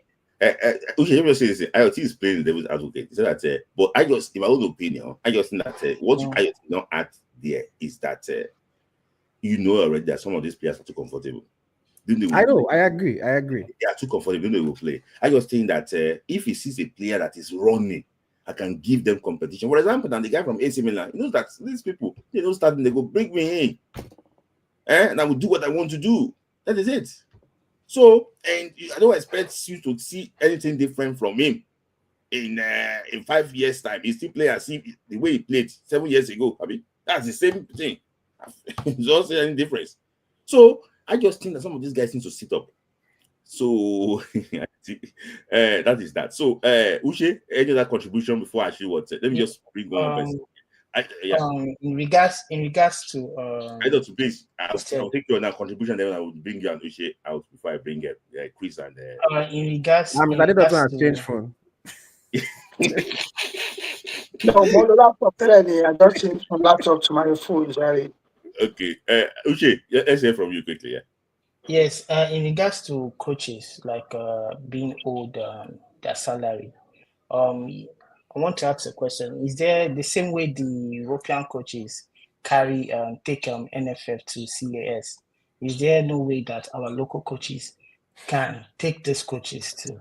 Will you sponsor them? No, the issue is they said it the same that the reason why they're not going is because they don't want to close doors.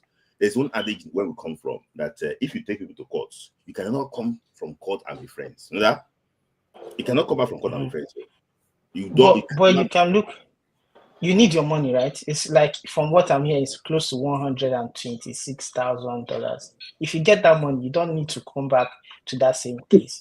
You could go find job out in another country. Okay, but I feel like they pay you $5 every month. Will you accept the type of? No, don't be. Yeah, but what I'm saying is that our coaches should learn to get their badges so that they can work anywhere in Africa. Mm-hmm. Like whether it's in East Africa, West Africa, like Nigeria has a name. We've won like 3 AFCON. We've gone for how many World Cups? So if they get their badges, like even to let me say CAF A, not even the pro license, they can function in other countries in West Africa and get paid. So that they are not dependent on NFF. They're not dependent on MPFL. They can just go outside and look at the Pesero. Pesero got a job in Egypt, even though they might sack him very soon because he has lost. Are you the head of Alex? But he has done a lot of games. But that's by the way. So like our coaches need to just look more like look to the future and not stay one place. Then in regards to Henacho, in regards to Henacho, I watched like his under 17. I feel like what he did not learn was how to hold on to the ball, hold up play, how to turn. Mm-hmm. Those were the things he did not learn. He would have probably stayed as a midfielder, but because he could not do all those things, they had to push him to the striking role. So I feel like our players do not know. Yeah, I do agree. I do agree that our players they usually get contented with what they have. I remember when Salah used to use just one foot, his left foot, but over time he learned and started using even Messi. There was a period when he was 19, it was just his left foot. He would dribble. He did not want to use his right foot, but over time he learned how to use his right foot and even learned how to use his hand to score a goal. So these are the things like skill asset. I feel like you need to evolve. If you're not evolving, you become redundant, and everybody will just be able to figure it out. That's why for what's his name, Chukwu, they just take him to the corner, to the line, and he plays nonsense. So I think like with our talent, with Super Eagles or with our players, there needs to be more education that you need to evolve. If you don't evolve, you won't get far. Because I feel like they just get complacent. Yeah.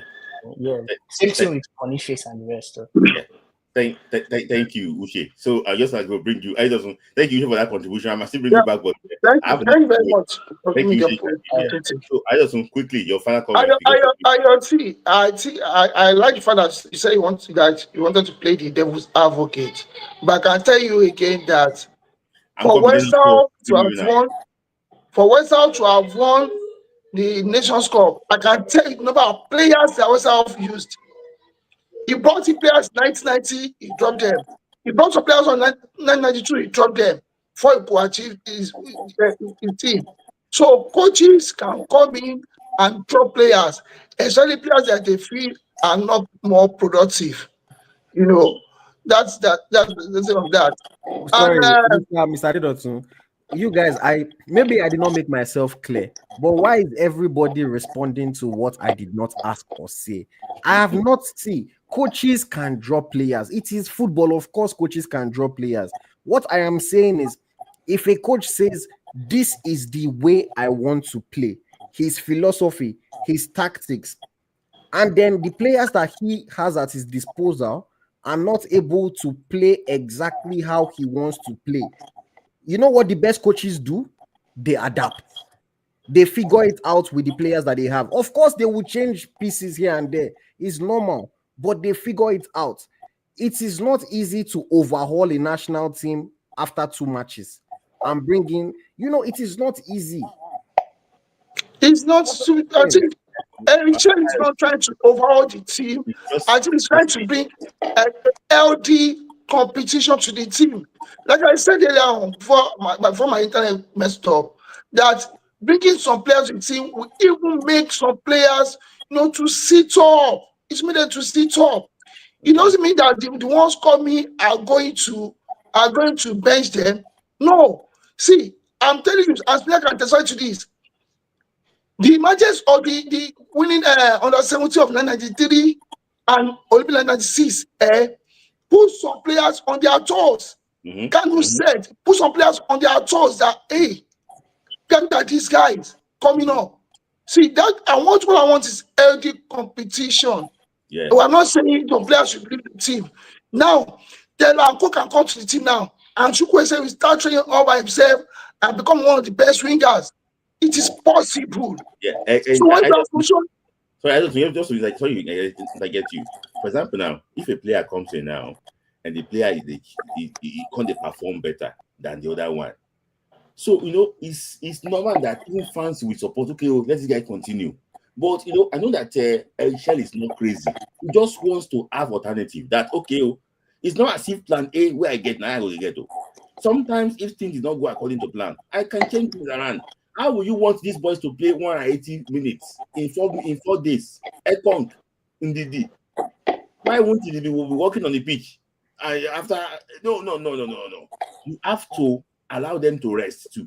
So I think he's trying to bring those guys in. I just hope and I wish him the very best of luck on that. I don't know anything you want to say more because I want to bring some people actually. Yes, let me just say this. I'm sure the guy that just dropped, now Uche will be listening. Uche, number one, most Nigerian coaches, they just take the job without contracts. And why most of them don't even sign contracts is because they are not sure they are not good enough.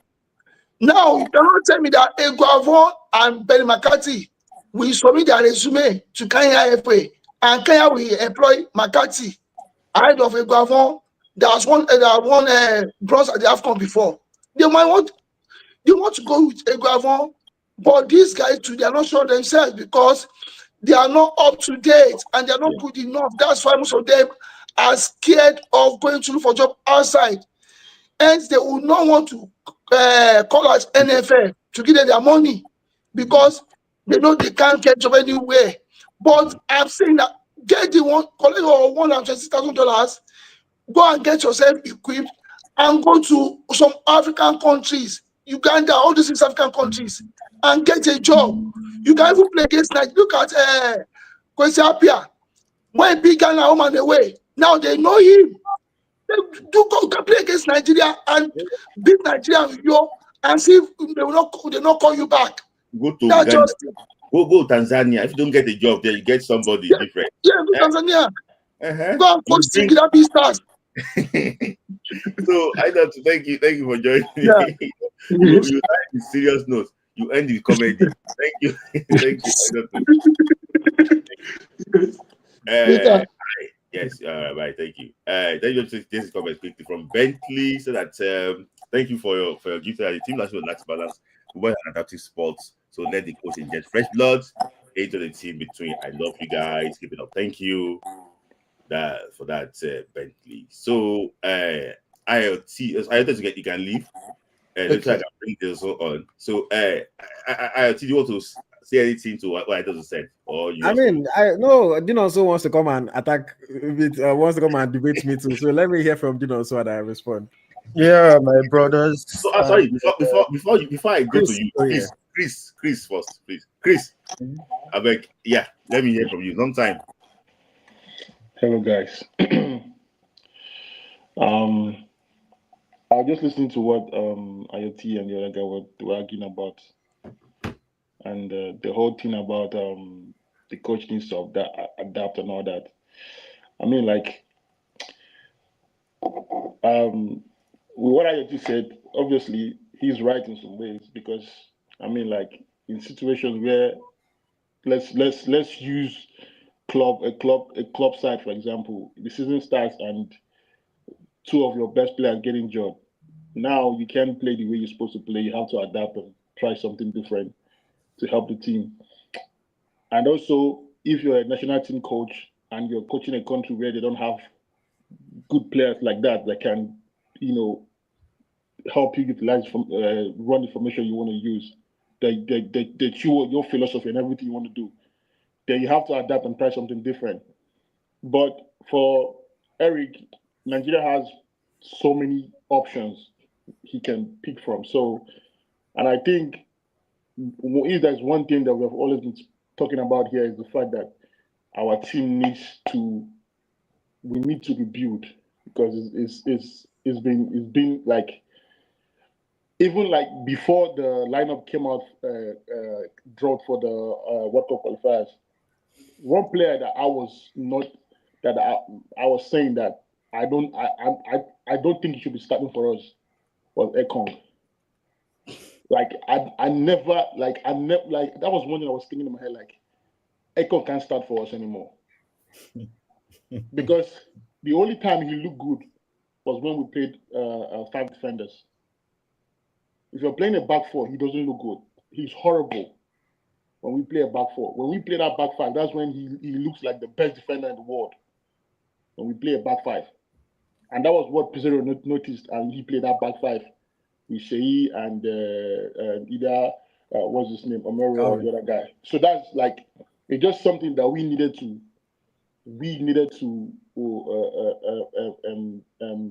address in that team. And we saw what happened against Zimbabwe. We saw exactly what happened. He was just standing there. The guy just ran and he just let him like that. And the thing is that, like, I mean, when you look at the when we're having a conversation about is NFL going to give Eric the freedom to pick the players, because for me, I'm happy that what happened with Ekong happened in these 2 games that we played.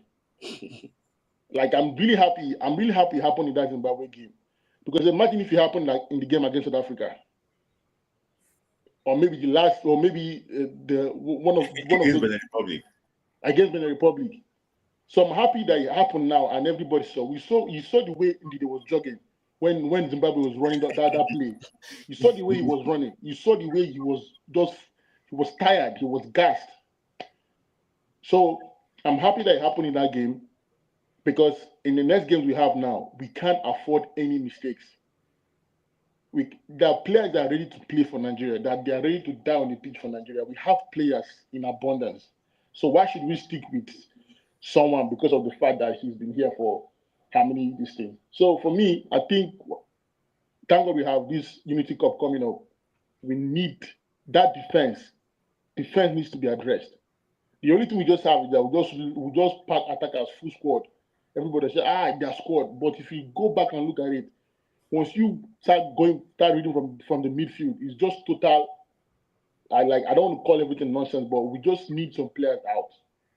Ekong, one, Ndidi, experience is cool, but we need players that can give us legs and help us cover grounds.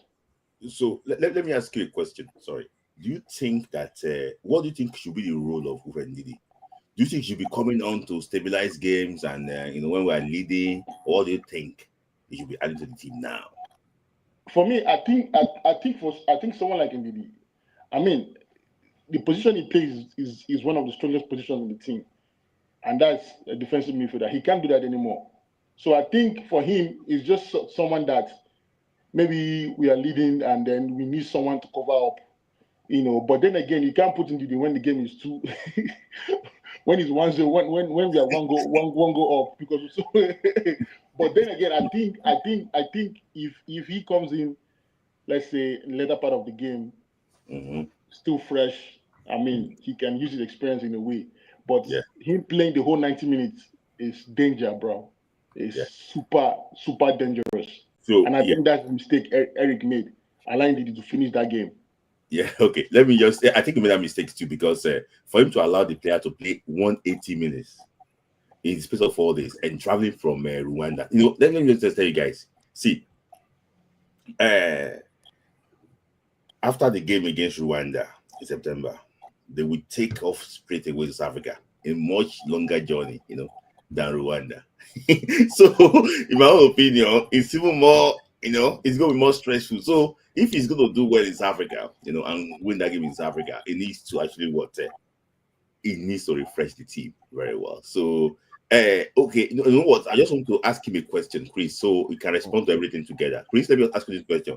Second thing we discussed was Iheanacho, the topic though, that the man was so blunt that he did not fulfill his potential. That there's something in him that is like, if you have been one of the greats of the game, it means that he have been one of the greats of the game. So, Chris, do you think Iheanacho, there's something in him that he didn't even know that how good he was, how good he is? He's just limiting himself, or he's happy with the way he is his career? I think for me, I mean, like, Iheanacho, we all watched him when he was at City, and we saw like the moments he had, like super moments, the way he would just, turn up and have, put in a crazy performance. But I just feel like, like after that, after he got sold, after that City stuff where they sold him, I was thinking that, okay, he was going to go to one of these, maybe mid-table teams and do excellently well there, and then go to a bigger club, probably not in Premier League, maybe somewhere in Spain, or maybe. We went to Spain. Yeah, but but the way I think it's just so sad. It's just so sad the way his career went. Because I mean, like, when he was at City and we saw him perform, even the way he was, for me, I was thinking that we have one of the best players. We have someone that's gonna, But I think another thing again with our players is that, we need more players like Osimhen to inspire other Nigerian players to be the best. Like Lukman, for example. Like, we see the way you guys were saying about competition, about how we need some of these players, some of the good players, to inspire others to play well.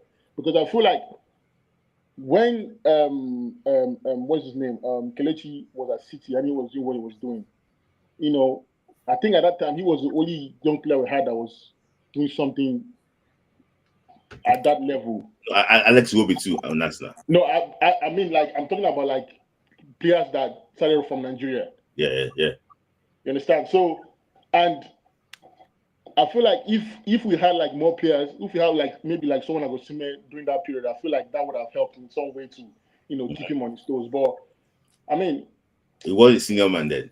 Yeah. So it has happened, man. For me, like, I just feel like he should have been way better, way better than that. Better than that. And another player that's going through that thing now is, what's his name? Chukwu. Yeah, I also think that he also, fantastic. But let me just wait. I'm going to bring people on, but just want IoT to respond to you before I go to them also. Please, this IO, there's one IO here. I was thinking of it is IoT. The only difference between IoT and I don't know. There's one IO in this back end here. Your camera is not on. You are joining 3 times, but that comment with the C from private private chat. Is IoT's clone? No, maybe. Okay. I'm not sure who that is. So IoT respond to Chris before I bring on the so. So Chris, I like how you spoke. I like the fact that at least in the beginning it sounded like you are understanding what I am saying, rather than everybody that is just saying, "Oh, you don't say they cannot change players." So Chris understands a bit what I'm saying. I like the example that he also gave about if it was a club and you have a way that you want to play using your best players, and your two best players get injured. Look at Arteta. All of a sudden, Merino becomes a striker. Things like that. A coach has to be able to adapt to changes, to unexpected things that happen. But Chris also made a point of, Nigeria, we have so many options. So that's not the case for us. I hear that, but I guess maybe where I am a bit disconnected is that I do not believe that we have that many high quality options. We have options, no doubt. We have so many players. I track over 450 players. I know we have many players. But I do not believe that we have that many high quality options. So maybe that is why I am saying, yes, find who you think is the best fit. But when we're grasping at straws in terms of, okay, now every foreign-born player that has Nigerian heritage, we're now starting to talk to every single Tom, Dick, and Harry out there. We're now inviting or thinking of inviting everybody. To me, it feels like we're now just grasping at straws. We're now just looking for anything and not something in particular. That's how it is starting to come across.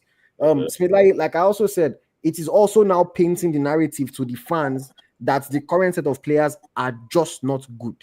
Look at the way Man U fans talk about their team now. It's because that's a similar way how Amorim has spoken about their players, that all of a sudden now Man U fans just think, except Bruno Fernandes, nobody in their team is good enough. And because they cannot play the way the manager wants them to play. So me, I don't necessarily believe that we should be in this trial and error method.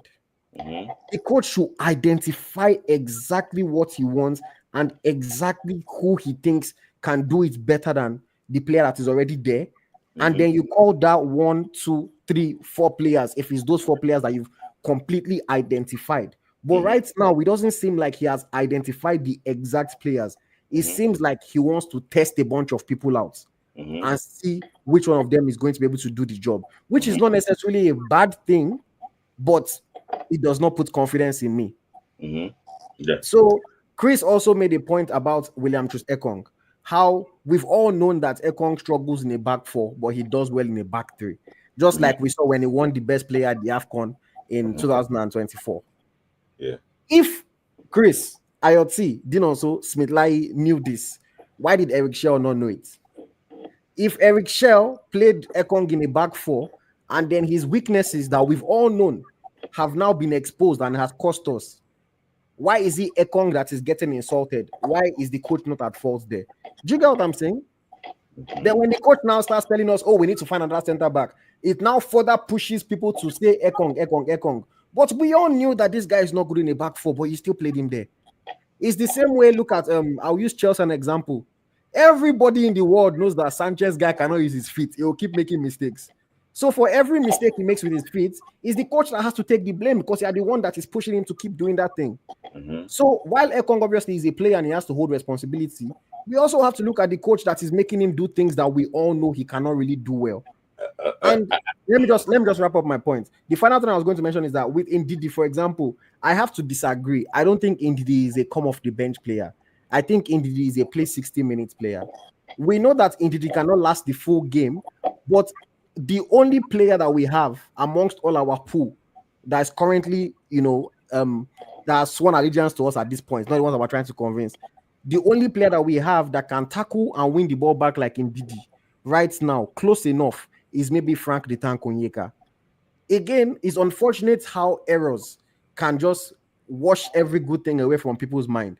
Because even in those 2 matches that we played against Rwanda and Zimbabwe, Ndidi did well in terms of covering ground, in terms of winning the ball back, in terms of making tackles. But unfortunately, he missed one chance, and then he didn't have the legs to cover in the last minute of the Zimbabwe one. And now everybody has turned it into Ndidi is old, he doesn't have the legs, he should not be there again. But in that same Zimbabwe game, he actually played well. And that's why we need to not focus on certain moments to castigate players. Because once again, the coach, everybody saw that he was tired.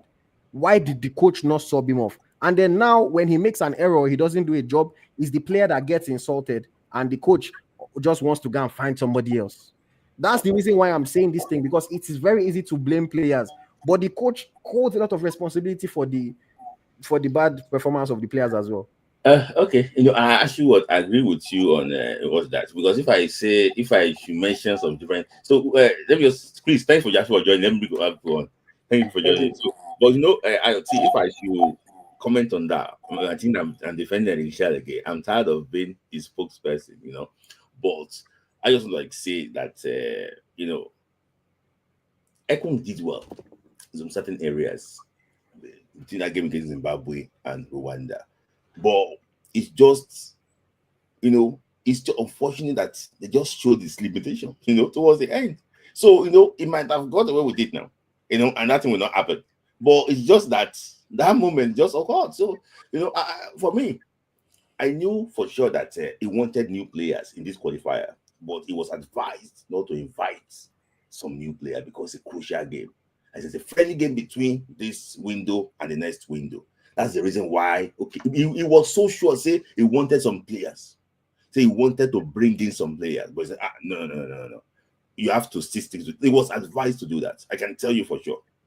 But then also let me hear from you. So I'm going to bring Ayo off quickly to now. So Henry and Chrisley and Mr. Chris Patrick, I'll bring you last up. So that's my last listing. So then also let me hear from you. Okay, my brother. So okay, let's go. when it comes to our national team, there is an extreme lack of discipline and focus, which runs from the top to the bottom. Okay. In terms of many of them believe that they are superstars, but they have not even reached the point of even below par good players in that national team. And the lackadaisical attitude towards national team assignments is something that is very known among everyone on this forum. um, National team duty is meant to be a professional atmosphere. Players focus to execute, and they're playing not just for themselves. They are representing the badge of a nation. That is what that is the mentality that should be reinstalled into the national team. With regards to the point that IoT made about a moment to not throw away what this icon did and all that, and indeed, more especially indeed, moments are what makes a game. I've listened to a lot of sayings about this Zimbabwe game, and it is quite unfortunate that 99% of the pundits could not even spot where the problem started from. A problem that they have lamented on so many occasions. Let me tell you all, listening to this very podcast, if Nigeria does not correct even 2 out of the 3 mistakes that was made in that moment that led to that 1-1 draw, our World Cup dreams will be over even before South Africa game. And let me highlight it, that something that has not been said. Go back to the highlight of where everything went wrong in that moment that led to that equalizer. Please, can somebody tell me why Alex Iwobi was running forward? It was fake to be running forward instead of staying guarded. Alex Iwobi was already off the pitch.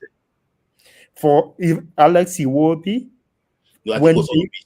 What you were talking about? I think we're talking about Victor Boniface also. No. Go and look at from the beginning of where the equalizer started. Why was Alex Iwobi faked? Why was he? Who was faked forward instead of staying in front to shield the ball? Who was faked? And that is why indeed they could not even, because he doesn't have the leg to even catch up to the guy. Same thing applies to Ekong. Did not have the composure and the grit to clear that ball at all. So when it comes to our national team, there is a significant weakness in our midfield and in our defense, and everything stands to circle around the right side of our play. When it comes to Ndidi, I sent you a list. I sent it to Adedatun and also OJB. The reality of it is that our national team has come to a point that we put the sentiments aside. Ekong nearly got dropped before the AFCON. There was a reason for that. It is time that we look away from, names, bring the players that are hungry to execute, that are hungry to earn their name in the national team scene. That is what we really need. And I agree with you, Smith, that Eric Shell was told not to tinker the team for the qualifiers. But he made some mistakes, let's just be honest. And the mistake did not really come from directly him. That list was influenced. Why would you choose a player that is playing in MLS that does not really fit in the same shoe as Franco Onyeka to travel almost 24 hours to execute a World Cup qualifier? All of you here have heard about the saying, iron sharpens iron. Okay? The quality of players you assemble into a national team will reflect on the pitch, the overall composure and talent-wise of the team. The selections in this World Cup qualifier was very questionable. Eric Shell, if he wants to be successful in this position, he has to do what he is doing right now. Get the players that can very much fight to the end of it for the national team. He is doing the right thing.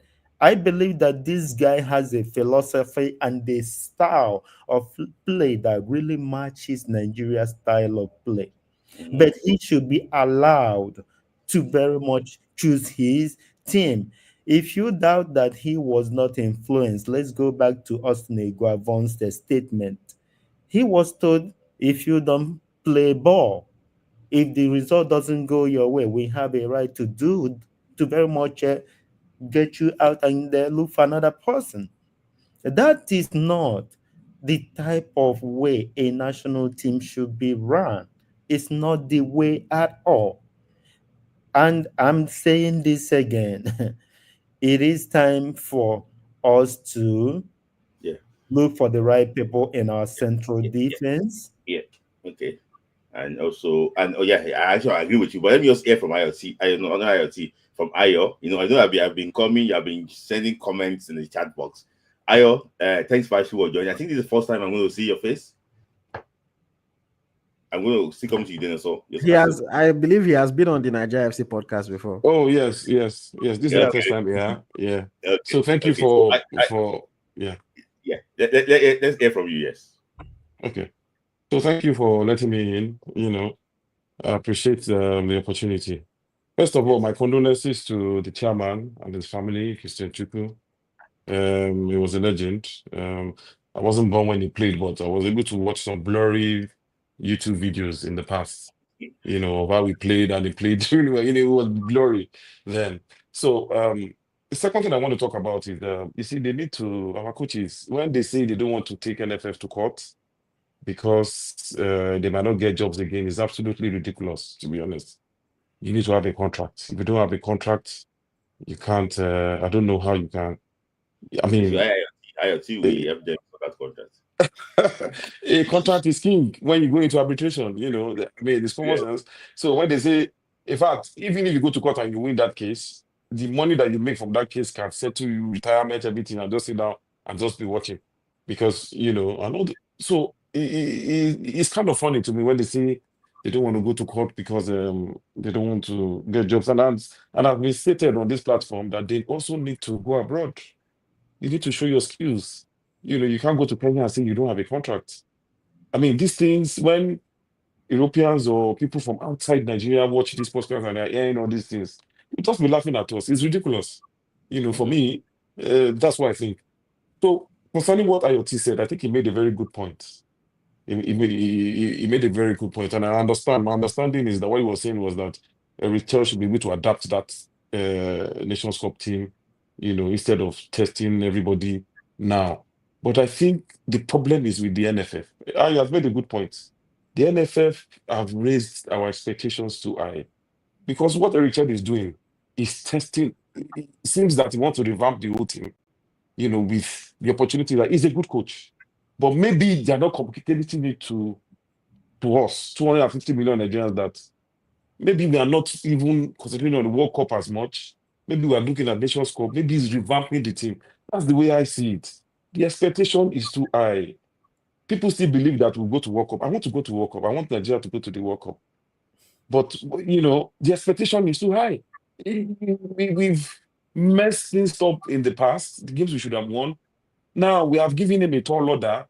Whether we'll make it, I don't know, but the NFF administration to let us know, are we revamping the team? Are we? Because if he changes that team, as IoT said, there's no win again, forget it, because they can't blend as much. They don't have enough time for us to meet the target, which is probably the World Cup. So it needs to be clear. When the vision is clear, abuse is inevitable. Do you know what I mean? So we need to be clear on what he's doing. If he's testing 5 new players, 7 new players in this competition now, is he going to incorporate them into the national team to play the qualifiers? I don't want to answer this question, but because people are talking about maybe I'm defending this man too much. See, no, I like him. No, I want you to defend him. I think he has been given a task to do, and they haven't communicated it to us that this is the plan. There's some like urgency. There's 2 positions that are matter of urgency for him. Yes, a right winger and a left back. Yes, like position of urgency for him. That I need this place is too, because the right side of Nigeria is dead. Right side is dead. If you check the goal because against Zimbabwe, I watched the goal again today before coming live. It was a throw on their own right hand side. It went to our own because the Basi and Ola, they couldn't penetrate that area. They went to Ekong and Osai Samuel area, to go and penetrate that area. That's what they went to because they knew that Osai Samuel, that area was in the area, Osai Samuel area, and Ekong area. These are our weak links. So see, I don't like that you are including Ndidi in those weak links because Ndidi was covering the entire game. He was covering the fact that he didn't cover in the 90th minute. Now all of a sudden he's when they brought in Onyedika, where was Onyedika helping? Onyedika was helping the Basi Olaino side. Ndidi was helping the Osai Samuel Ekong side, which is what he had been doing the whole game. In the whole game, he was covering everywhere. I know he was covering everywhere, but when we scored, they brought in Onyedika to help in that area. So I think it's now divide that area. At least they will not have the whole. Because don't forget, before we scored, we were in control of the game. So they didn't have much to do because we're dictating the pace of the game. But when we scored, they came. We had much possession. We were the one in control of that game. But they came back around, they start, doing some passes too. Mutnesi started moving the ball around in the midfield more when we scored against them. So for me, I just think that I don't want to put that blame on him. That was what happened. They came from the right side. I agree. They were picking on Osai Samuel the whole game. What I'm just saying is, don't put Ndidi in that group because Ndidi was playing well. Let me put Ekong and Osai Samuel there. I can allow that. Yes. How did we concede against Benin in that 2-1 loss? Sorry, I'm coming. Ola, I don't want to add a comment now, but because you did not you didn't pay your time. But let me just say something, Ola. The cross that came from that struck the bar It was from Samuel's side now that Bassey cleared off the line. You remember? It's not. I mean, we didn't watch this game together. It was from the right hand side. They crossed the ball. We have a weakness on our right side. That is all. How many goals have we considered in this for the past 2 years in the Super? Sorry, Mr. Adidon. So to answer your question of how do we concede against Benin, the first goal that we conceded against Benin was a long ball from the goalkeeper. We didn't win the first ball. Calvin Bassey was the one who didn't follow his man well, and they scored. Who didn't win the first ball? Whoever was in midfield, I can't remember. You didn't want to mention who. But no, okay, let me. I can check, but I cannot remember. But I know it was the first ball that we did not win. Mr. Ayo, okay, it was Freddy Didi, but like I mean, you can't blame somebody for not winning an aerial duel now. But because he didn't win that ball, confused Bassey. Bassey should not be confused because your midfielder. It was so close. No, the goal. Come on, when a ball goes in the air, it's always a 50-50. You look at the source of it. It's not the final moment. No, come on. That's just trying to. Always. See, I think of a defense. They will not call you body face. That's just trying to deflect blame. If a goalkeeper plays a long ball 90 yards into the air and two people jump for it, everybody knows that that's a 50-50 now. Like sometimes you win the ball, sometimes you wouldn't. You cannot say, "Oh, is at fault for not winning the aerial duel." Come on now, it happens all the time. Please wrap it up. I will say for people coming up, Mr. Ayo, can you just wrap it up? No. I think I'm done because I just wanted to make those points. Is he trying to revamp the team?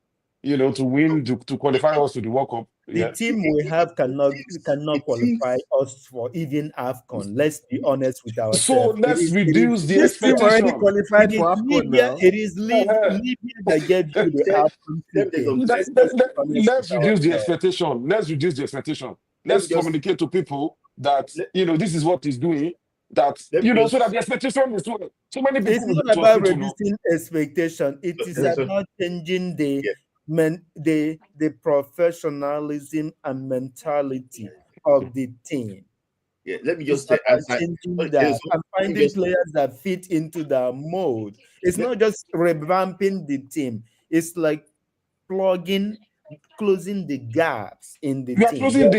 You are closing the gap, but you have the qualification. You have a target. You have a target, which is important, which is the qualification. Are you going to revamp? If you don't close the gaps, you have no chance. If you don't close that gaps, you have no chance. Even if you close the gap, you can't blame those new boys to meet that target. You pick the boys that has the mentality. When we went to Omdurman, the 5-2 win against Algeria, the desert Foxes. Exactly. There were some tweaks in that team. You brought in players to revive it. We have exceptional players. The World Cup qualification. Every team is monitoring your weakness. And when you see weakness, you plug those weaknesses as you go. It's not revamping the team. So thank you. There's also an can I reply, So because when he spoke before, I will let you go now. Just very quickly.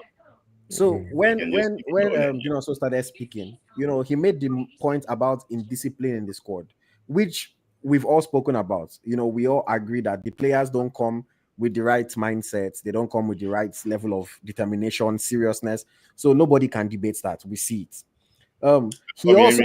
He also gave us a good quote. He said that moments are what makes a game. Games are won or lost in moments. I completely agree. But in response to that, decisions are what makes a coach. Coaches build their names, their reputations on their ability to make decisions. You can make one decision that changes your entire career. You can make one decision that ruins your entire career. I agree that players made errors in the game and that we did not get their desired results. What I am just saying, I'm not trying to knock, I'm not saying the coach is a bad coach, but we should not act as if the coach did not also make some bad decisions. One of the bad decisions was keeping Osayi Samuel on that field till the final whistle because it ended up costing us. One of the bad decisions was keeping Ndidi on that field till the final whistle because it ended up costing us. One of the bad decisions was playing Ekong in a back four when we know that he does better in a back five. And it ended up costing us. If it did not cost us, maybe this would have been moot points and we wouldn't be talking about them. But it happened. And if we are going to knock those players, then we have to also let the coach hold his own share of the blame. Because if he made better decisions, I was doing my live watch along during that game. For 45 minutes, I was complaining about how Osai Samuel kept on making mistakes. They kept on picking on him. It was obvious to everybody that was watching that Osai Samuel was a weak link. It was obvious. They were doing all their attacks through that side. So when it ends up costing us, it's easy for us to come and criticize Osai Samuel. But we were seeing it for 45 minutes. The coach didn't make any changes. Ayo, you just admitted right now that there is a somewhat of a weak link. So does it justify what Eric Shell is doing right now? Wouldn't you want Ayena to play from the right and yes. someone so, Mr. Dino, so I think where you misunderstand me is I don't think what Eric Shell is doing in terms of trying to find better players is wrong. What I do not necessarily like is the fact that it looks as if he does not know exactly who that player is, and he just wants to test a few to see which one sticks. So like you're shaking your head, but we have not. Okay, maybe let me finish, and then after you can tell me who it is. For me, what I want, if a coach wants to make changes to the squad, the way I want to see it done is you identify and you point at this guy. This is my guy. He's the guy that can do what I want him to do, and he's the one that I'm bringing to come and replace. We've been referencing club football. For example, when Jurgen Klopp was changing things in Liverpool, or when Pep Guardiola wants to change things, he doesn't go and sign 5 players. No, he will sign one player that he has identified or his team have identified. This is the guy that can do the job that we need. And that player comes in and fits in. But we've been hearing so many names and drawing this one, that one, like Carney, this one, that one. So maybe it is media noise. But okay, maybe you tell us who are the exact people that Eric Shaw has identified that are going to solve the problem. If he tells me these are the 4 people, fine. Okay, you've identified them. Let's see them and what they can do. But the way names are just being thrown around, for me, it comes off a bit too disorganized. Do you understand what I'm saying? The team was already disorganized. The issue before he came. Yes, but he has to organize us. What he's doing. See, you go to the one who organize the NFF. I'm just trying to say that he's playing his own card to his chest. Some people that was close to him saw him that okay, he was there in the Monaco game. See, the moment is that he said that this game again between Rwanda, Zimbabwe, say this cannot be his, like, he cannot see his work directly.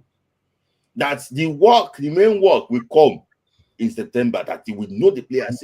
I believe him. He have been chatting with a girl online, and the girl now show face, come see you.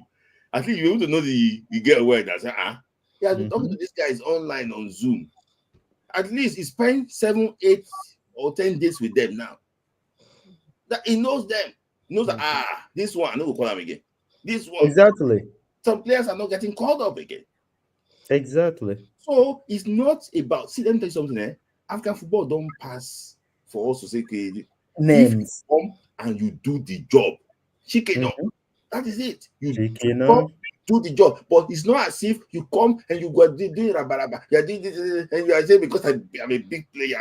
But go and get out somewhere. There's a point I want to make about what Smith just said right now. I understand that we all love Osimhen's passionate, devotion to national team. And he spoke to Eric Shell during the, preparation for these past two World Cup qualifiers. And we all saw his reaction after the 1-1 draw against Zimbabwe.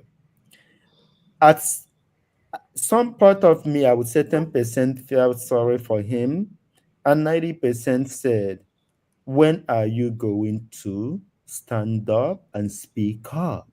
You are the face of this national team. You want your legacy to be remembered. You spoke to this guy closely. And when he called up these names, it is time for Osimhen to say, I need warriors like me, players that can bring out the best and give us the best result. He has that right to do that because he is the face of this team. If you cannot stand up and speak up for the right players to be invited, players that can help you achieve the final goal, you have no right to be behaving the way you behave after that 1-1 draw because you are part of the problem. Yeah, okay. So, so thank you for that contribution. I have to allow you as your go, but I really enjoy your contribution.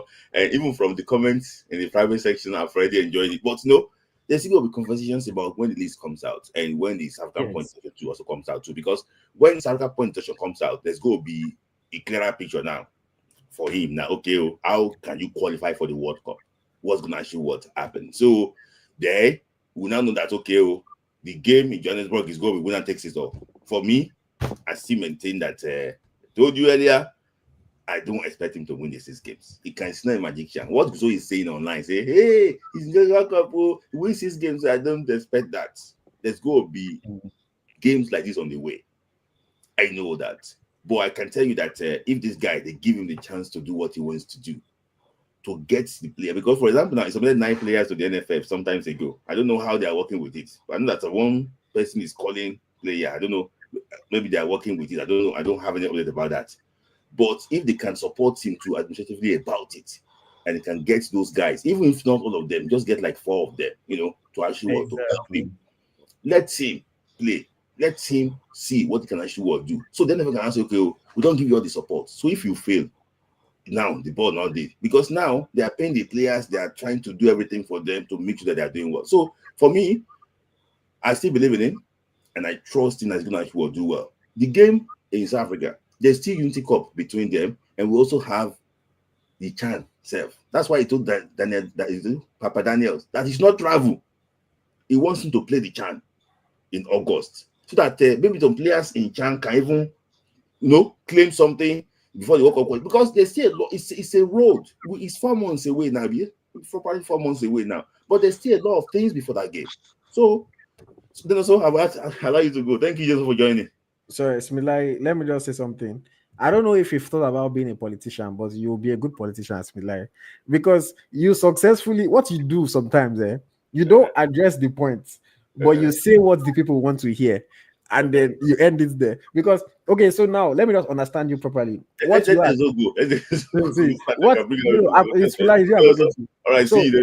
Smilai, what you are telling me is that, okay, Eric Shell knows the exact players that he wants. Yes. But he's not revealing it to the public right now. If that's what you're saying, fine.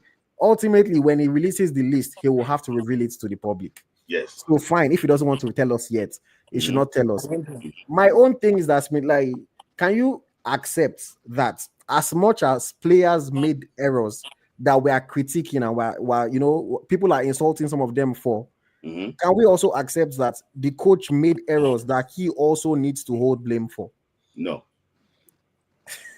Let me tell you something there. See, let me tell you something there. You see, the issue is this. It's just as if I don't want to take time from my Henry, Mr. Patrick and man. I would have addressed, because I'm already overshoot. I don't know how you. Don't worry. If you don't want to, I don't know how you can tell me that you don't accept that the coach made any error, but we can allow Mr. Kingsley and everybody else speak. Let's IoT, to answer your question, IoT. Good evening, everyone. Sorry, look, please, because of Mr. Kingsley, I've been waiting. I'm just going to come. Oh, yeah, that's true. He came before me. Yeah. Please, yes. Mr. Kingsley, please let me hear from you quickly, Mr. Kingsley. In terms of there is nothing wrong in making changes when there is a need. I remember the 1990 World Cup when Pompidou used to be the #1 goalkeeper of Argentina. In fact, he led them to win the World Cup '86, but he got injured after that World Cup, and Gokochia the number 2 goalkeeper took over and in fact led them to the finals with his, so people were, so there's nothing wrong, but when you are doing changes, it's not every time we somebody makes mistake or loses a match, you see, because I notice most people thinks that this football is you have to be perfect. You don't know, you won't make mistake. It's a human being, you have to make mistake. I remember even the 2001 World Cup, Ghana teams changed their team, drop most of the players, so say Kufo, Frank Amankwa, and then brought Accra Acts of Hope player, and they didn't qualify. They came there, they didn't qualify. I remember we beat them 3-0 in Liberation Stadium in Port Harcourt. I played 0-0 in Ghana. So they couldn't qualify, and this was the same pressure. People but they helped Nigeria qualify. Yeah, somehow Nigeria was lucky, sometimes. No, by beating Liberia and Morovia. Yes, and yeah, they beat Liberia after losing at in Ghana. So sometimes people have to be objective. I don't hold a brief when I'm saying things. I say it the way it is. That goal that AFCON considered was also similar. No, Nigeria considered. Sorry, the goal Nigeria considered was similar to the same goal that the South Africa, that same guy scored against South Africa. South Africa. Go and watch. It's just that he scored it for the right side. The one AFCON was on the left side. You can rewind the 3-1 match there. And South Africa open scoring, they just equalize immediately. That same guy. So, and the South Africa has not overhauled their defense and say that why did you concede that goal? That goal was too cheap. Why did that guy dribble you? These things can happen. So I don't. The only time I can fault somebody if I see the same thing happening. I see a trend. Then that is where you can say, okay, the guy is not good again. But that he considered that goal, or just like Ayo said, I also agree with him in that. In as much as you are looking at immediate cause, you also look at the remote cause. The coach is supposed to play defensively as at that last minute to hold the lead. You are not supposed to be still attacking when you know that this is a must-win match. You were still attacking and left the defense open, and then these people cash on that and scored within that last minute. So if you are looking at blaming the defense, you also have to also blame the coaching, because he's supposed to manage that game within the last 5 minutes. There is no need of bringing striker for striker where you know that you need to consolidate. The score line does not matter. It's not like a situation we are looking for goal against, goal feast, goal against, and then we are trying to score more to make sure that we qualify based on goal difference. But so there was also some tactical blunders. I don't have a problem in playing the Unity Cup. You test some players and then add them to what you have. But I don't like the idea. I remember when Iguavon took over for Janet Raw, the same thing we are complaining. Iguavon came and brought in Wakale, and he saw that General that was, and Emmanuel Dennis, then to persecute some of the matches, and he saw that it was not the solution to the problem. So sometimes bringing player is good so that he will bring the best of his competitor, especially who we get the share. But I don't always agree to that idea of anytime they will lose a match, we concede a goal, people say, okay, change the players, they're tired legs, this. The same thing was what happened in that 2001. I remember people were saying, change all these guys, that Kanu Wankwo is too old, Fididi is too old, Olise is too old, Julius Ahowa is too old, but Keshi, Amodu, and Jericho stick to that guys, and they still qualify for the World Cup. So they didn't change them despite the pressure from the supporters because they know that this is the best the country can offer as at that time. So sometimes, in as much as this blame game, you are blaming, looking at the blame game, you also look at how did the coach manage the last few minutes of that game. Because if you have managed the game, you couldn't have substituted striker for striker. You should have brought in a defense to hold that game because you know that this is a precious goal. Because that same guy, the same goal, it was the same thing he scored against South Africa. South Africa has not changed that guy and say, okay, you won't play for South Africa again. Why did you concede that cheap type of goal against that Zimbabwe guy, the same guy that scored against Nigeria? So this is, we need to be objective when you are making analysis. It's not every time you concede goal, you say, okay, we need to, this is tired leg. You have to look at something critically and see if those guys are not good, why are they still playing in their team? Because I know that in Premier League, I know that in Premier, just like you will be, that people are saying that the coach of Fulham, I remember the guy, what's his name again? That Portuguese guy, Mario Silva, is not the type of person that will be playing you if you are not informed. Yeah, okay. So these are the things that we need to also look at. Thank you, Mr. Patrick, for that contribution. Let me just address this. Is it hybrid 10? See, let me tell you something. Should I just remove you here? Because I don't know what you had this evening. Because you come here, you will not do anything. You just we see in the Nigerian podcast too. You don't give constructive comments. I said the coach did not make mistake. I didn't say he cannot make mistake. Please, you are. I don't know. Your team. Be talking to your team. Don't come here because I will remove you. Thank you for that contribution, Mr. Patrick. I actually what you said. See, because for me, I also think about what you actually said that towards the end of the game you made some mistakes, but I did deep slightly and I had a different opinion. That's the reason why I'm just saying that. But I'll come back to you. Let me just hear from Henry because time is already fast spent. Henry, I know you have been waiting for so long. Yeah. I greet you, IoT and Smith-Laya and every other person. So I'm also my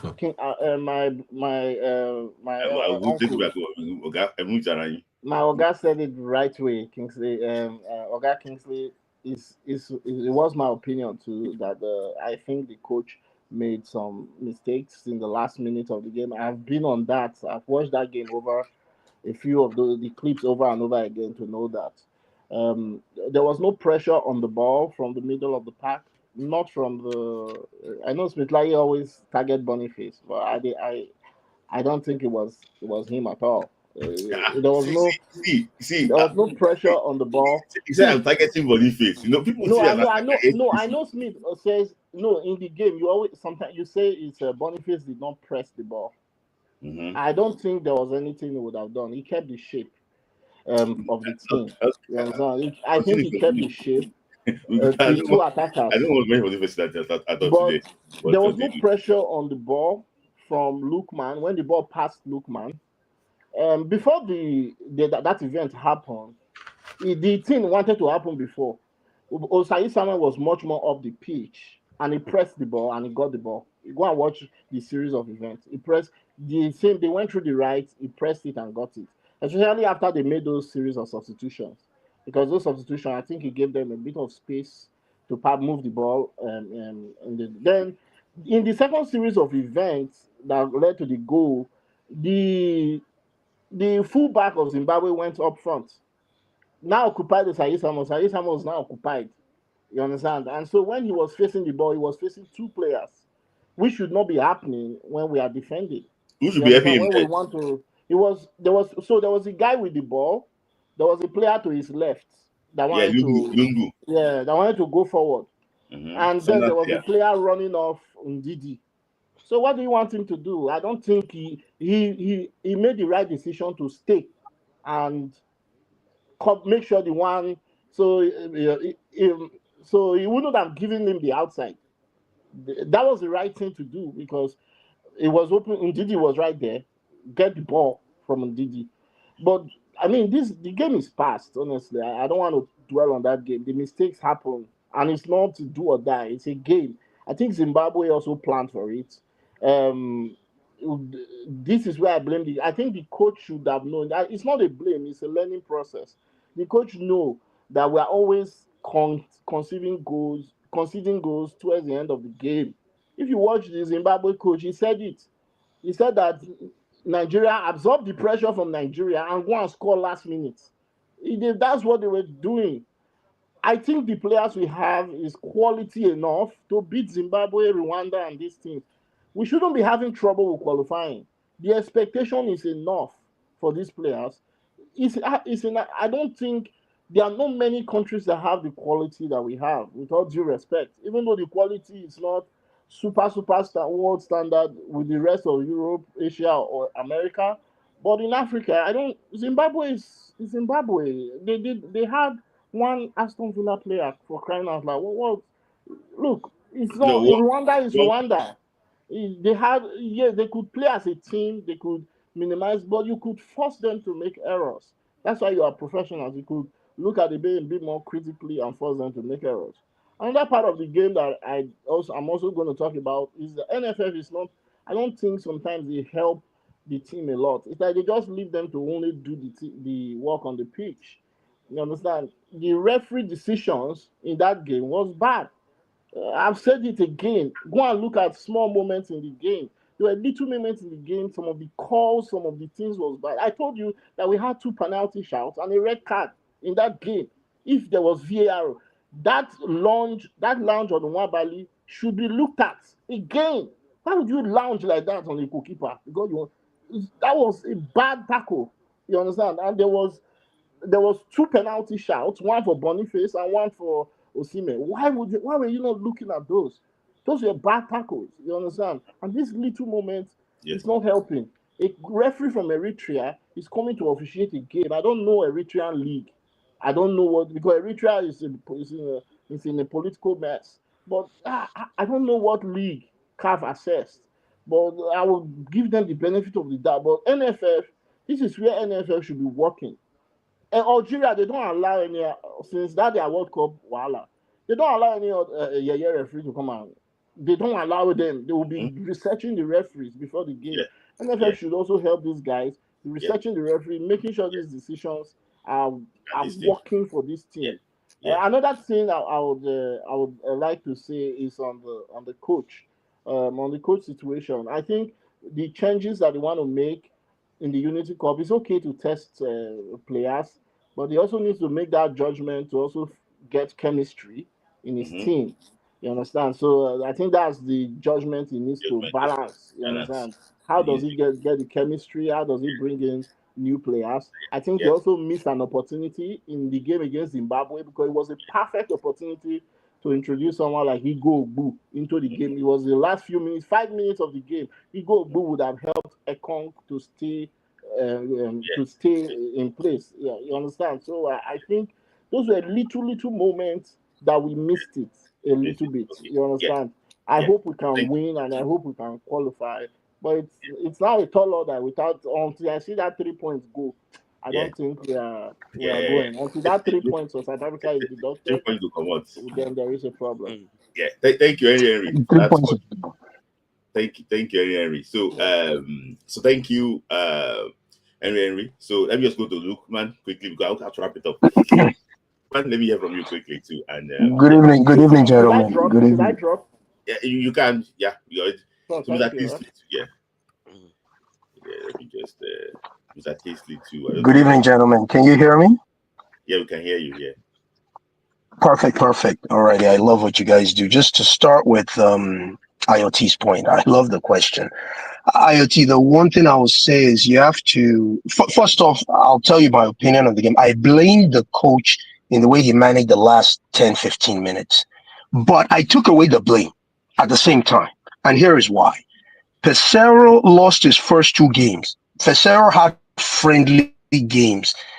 And in my own opinion, you guys may disagree. Pesero came across the 3-5-2 by chance, by mistake. I don't think he came across it from an intellectual approach that, okay, he found it as like, oh, crap, this works well for us. And then, things didn't work out in the final where we lost to Ivory Coast. And again, the 2 goals came from that side, that same right wing. So I think you have to give him some platform in the fact that his first 2 games were important World Cup qualifiers. And he did not necessarily revamp the team in those first 2 games. He tried to work with the core team and he tried to introduce some ideas, which he did. And we got our first win in the World Cup qualifiers. We bungled the second game, but thank God it was not a loss. But I'm even happy that mistake happened in that game.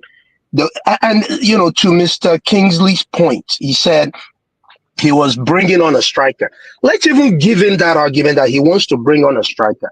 You're bringing on a striker 3 minutes to the end. Go and watch it again. The moment Boniface came in, that was when they started the attack and they scored. He could have run down the clock and used his remaining 2 subs. He had 2 more subs. Some coaches are that if he had done 3 full subs where each player strolled in the game, they took their time. Guys, that game would have been done. So the fact that he did not, maybe he saw that they were tired, but he did not trust his backup, his backline, the people he brought in. I've heard that he just didn't trust them. Maybe based on what he saw in training, because again, if he had total control of the team, he invited them. I'm like, if you don't trust them, why did you invite them? Maybe he thought they were good. He saw in training, he's like, crap, these guys are no good. I'll rather take my chances with a Kong and Ndidi, even though I know they're tired. Or maybe he totally missed the fact that they were tired and he was focused on the front line. So I think to answer your question, I agree with you that every coach needs to work with what they have. But Nigeria has some extenuating circumstances. One being we had 2 critical games coming up. 2, some of our players are getting to their twilight age. And I think Shell is trying to build a team for the future, at the same time build a team that will be competitive and get us to the World Cup right now. So he's got to tread carefully. Ndidi, all of them after World Cup, they're most likely retiring. So is it then that we want to start looking for totally new players? So I think to your point, yes, a good coach should work with the players they have, but he doesn't have a great stock of players on ground that would set Nigeria up for long-term success after the World Cup if we qualify. Those are the points I wanted to answer your question. Did I answer your question, IoT? Yeah. Okay. I still want to get the response. The only thing that I think you were wrong on there, Lukman, was that Pesero did not stumble upon that formation. He tried it in the friendly game that we played in. Was it in UAE or somewhere? Yeah, before the AFCON. He tried it. Okay. Players did not really get it. So that's the reason why he didn't stick with it. But then when the tournament started, after that first game, he thought to himself that, okay, no, we have to actually go back. He tried it again. Oh, I see. Okay, yeah. Okay, that's fair. That's fair. Good point. But you make good points with the rest of the things that you said, for sure. Yeah, okay. Thank you, Lukman. Last year, thank you for your contribution. Mm-hmm. Thank you. So that is actually Lukman. So that Lukman, we didn't see you. Is it that you don't want maybe to see that light is Sorry, I had to switch off the light. Good evening, everyone. We agree for you? Yeah, continue. Okay. Good evening, everyone. First off, I'm going to say the sub coach Chel made. Supposing say it had been positive, maybe we had another goal, we won't be saying what we are saying here. And that was even what he said during the press conference. We are not talking about what we're supposed to talk about, which is the person that came in that slowed the pace of the attack.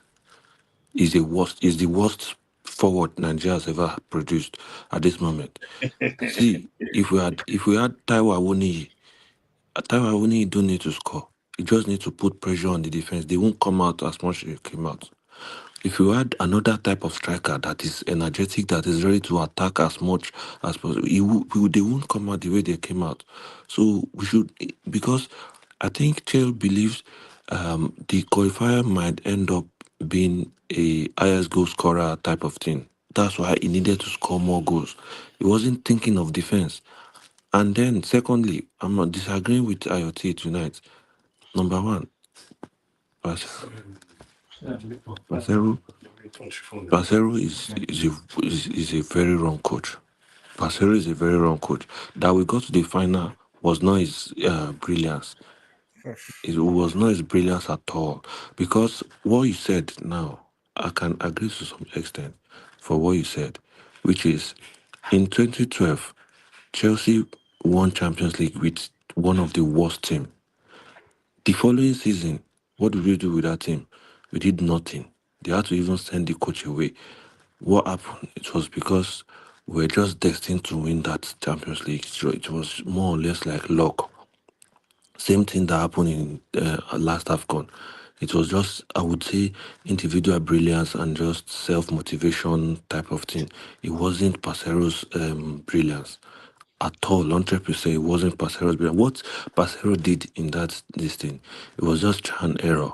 Just like in last World Cup 2018, when Nigeria was playing rubbish, and then against when you finish, I will say, because I don't agree with you. yes, because I remembered there was a match we had to use all the players in their original position in club side.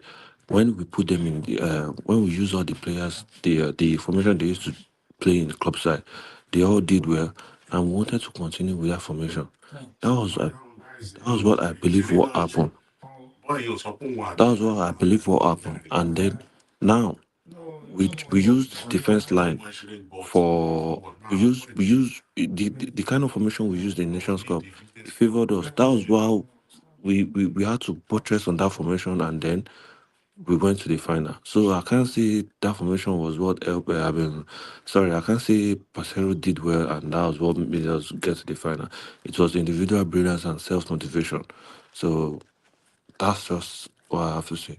Okay, Sorry, Mr. Kinsey, before you go, okay. He was speaking to me, so let me just quickly answer. Okay. See, the first thing that I would say is, if, but, and, when, blah, blah, blah, maybe, if we speak based on hypotheticals, oh, if this person did that, if this person did that, we can only speak based on what actually happened. If you don't like Boniface, fine. I'm not even here to debate whether Boniface is the worst striker or not. Fine. But let's not absolve the coach of the errors that he made. It doesn't mean that the coach is a bad coach, but he made certain bad decisions. You cannot say. But do you believe if it had worked out, but it did not work out. If I was born in the USA, I'll be a millionaire. Oh well, I wasn't born in the USA, I'm not a millionaire. Like, we can always say if we can only let's speak based on what is reality. It did not work out. You said the coach wasn't thinking about defending. He should have been thinking about both sides of the game, because it matters. Zimbabwe at that moment, conceding a second goal doesn't affect them in any way. So of course they were going to come out. Because if they lost the game 2-0, it's the same to them as if they lost the game 1-0. It does nothing worse or better for them. So they were for sure going to try to score and equalize. And that's what happened. So let's not say if it worked out. It did not work out. If indeed if we had scored the 6 chances we had in the first half, yes, we would not have been in that position. But it did not happen. So, and I don't like when we try to give excuses for one person, but we don't give the same grace to another person. And again, I don't want to debate Pesero, because we've debated Pesero a long time before, but I do not agree with people not trying to give the man credit for the job that he did. Is Pesero the next Guardiola? No. But to say that it wasn't his effort, or it wasn't his brilliance, it was individual effort. Why did they not individual their efforts to the World Cup? If it's individual effort, why did they not do it to the World Cup? Okay. Just additionally. Let me. Mikel, sorry, sir. Do you know Mikel was not this bad as Ndidi when he had to hang the boots for international level? But these guys, they are not realizing that what they are doing is putting our football on the line. Ndidi is now worse to the level of playing good, perfect 50 minutes for Nigeria and get off the team. See, the way he played that day, if he had played 50 minutes, it would have been better. And then put another fine midfielder. Ndidi is not a 90 minutes player. He played 90. My bro, whose fault was that? Whose fault is it that he played 90 minutes? No. Man, I don't want to say it's the coach's fault. I don't want to say it's. Well, yeah, I agree with you. It's his fault. He ought to have removed Ndidi. or not even call Ndidi at all, if possible. So, okay, let me clarify the one of Pasero, because it's always good to state the fact. I don't agree that it is our players' individual brilliance that led the team to the World Cup. He played 3-4-3. The same 3-4-3-5-2 was what Carlos Bilardo used in 1986 to win the World Cup for Argentina. The same 3-5-2 3-4-3 was what Conte used to win the Premiership with Chelsea and went to Inter Milan and won the Scudetto with Inter Milan, and currently now he's second with Napoli. The same 3-4-3, 3-5-2. So I remember when this 3-5-3 started with Philippe Trouzet. Why did they sack Philippe Trouzet after qualifying us for the France 98 World Cup with one match to spare? Because of 3-5-2.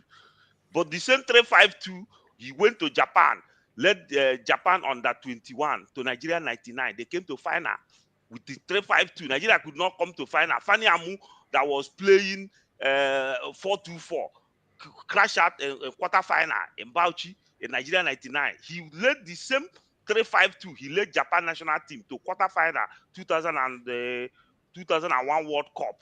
So you can't tell me. Sir, why is he not playing the track in the club side? Okay, in the European competition, you can fact check me. Parcelo used the same 3-4-3, 3-5-2, led Sporting Benfica or Sporting Lisbon finals. Sir, that's 20 years ago. I'm talking of the team that is about to get sacked. How is he about to get sacked? He's doing well. He's doing well for Zamalek because he got knocked out of the Champions League. That means he's going to get sacked. One thing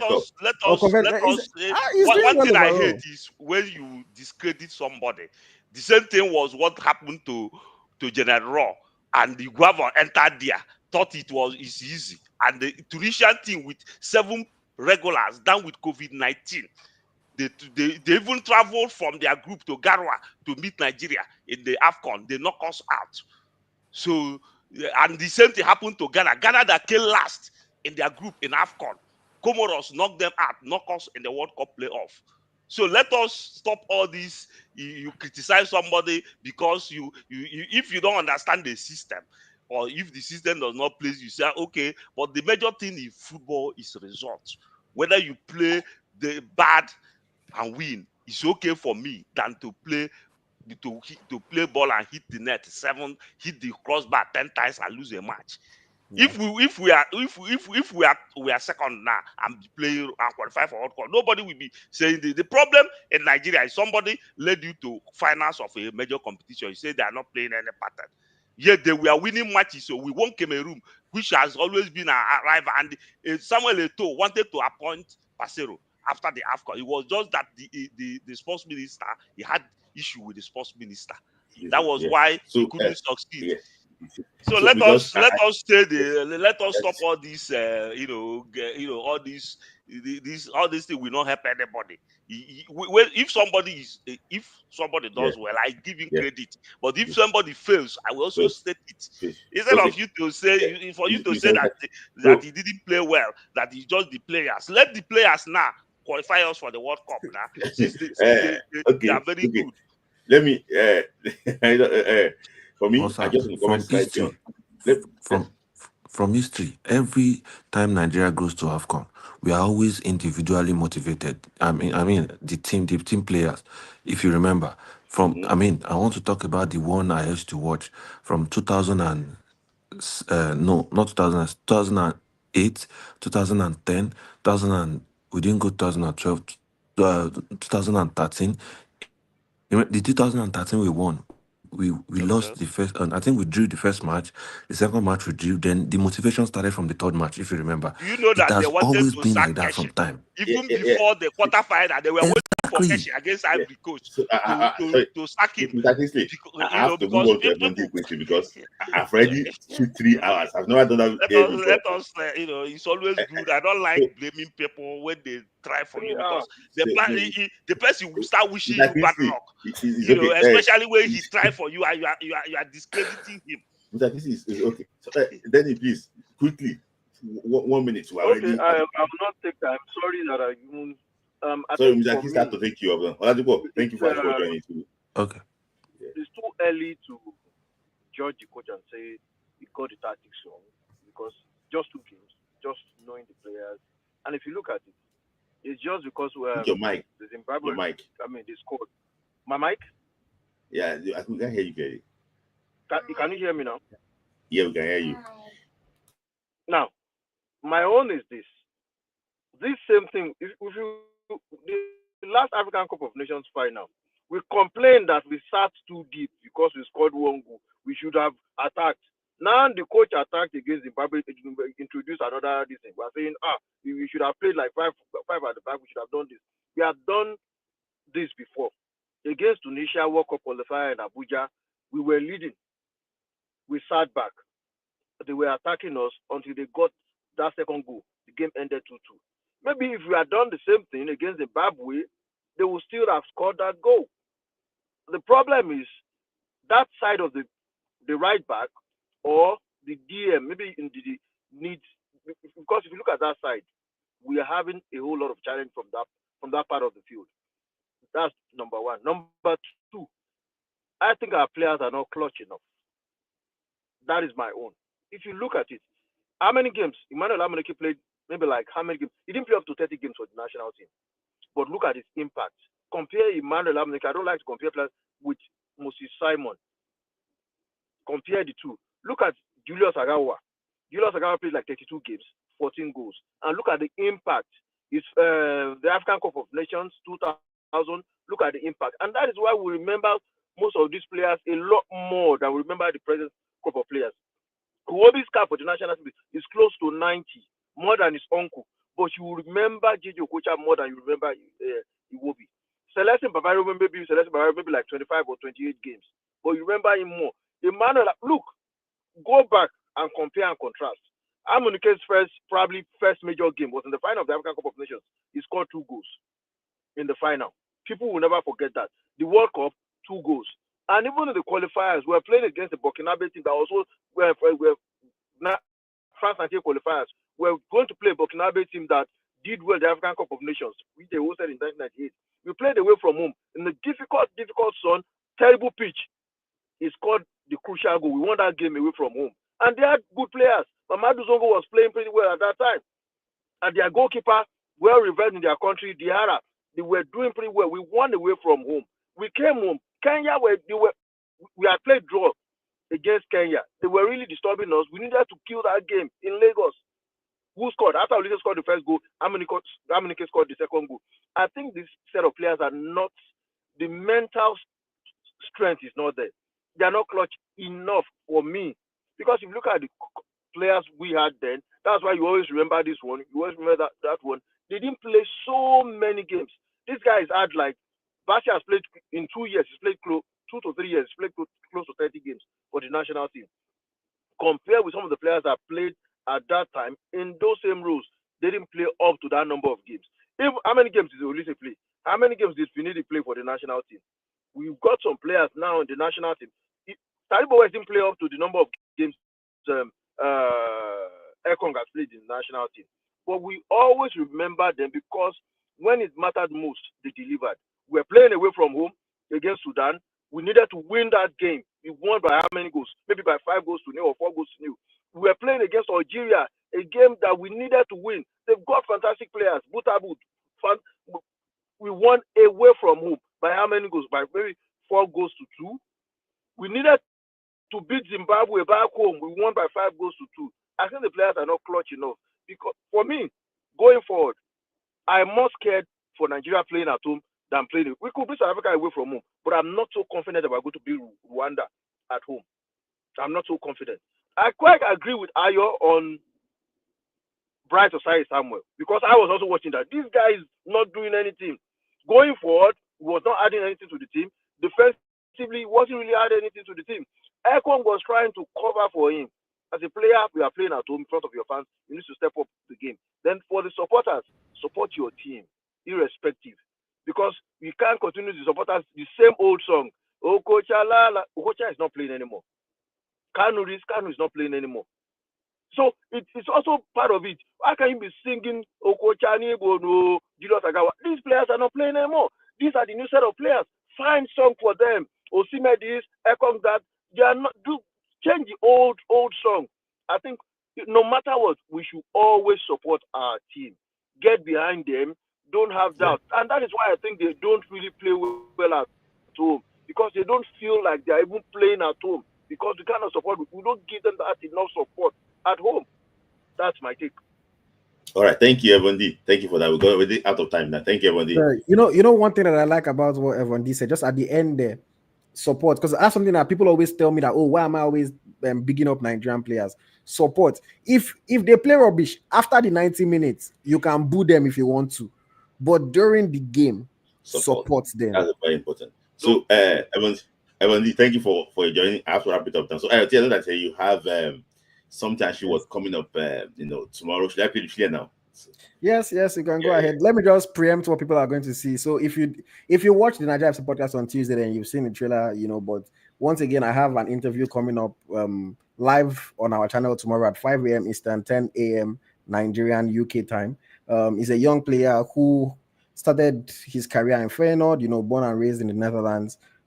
Had a brief spell with Nigeria on a 20 level, didn't play any official match, and now he has dreams of playing for the Super Eagles. He believes that he's ready to play for the Super Eagles. So he told me he wanted to speak on Eagle Striker, and he's lending his voice to the Nigerian people. He wants people to know more about him. He wants people to. One thing that he kept on saying during the interview is, "Watch me." He wants people to watch him and for them to form their opinions after watching him. And we had a great conversation, and the interview is live on our channel tomorrow. So Smith, please show the people. Okay. Yeah. So let me just was it? Is the Akujobi? Yes, the other one. They play the Akujobi one.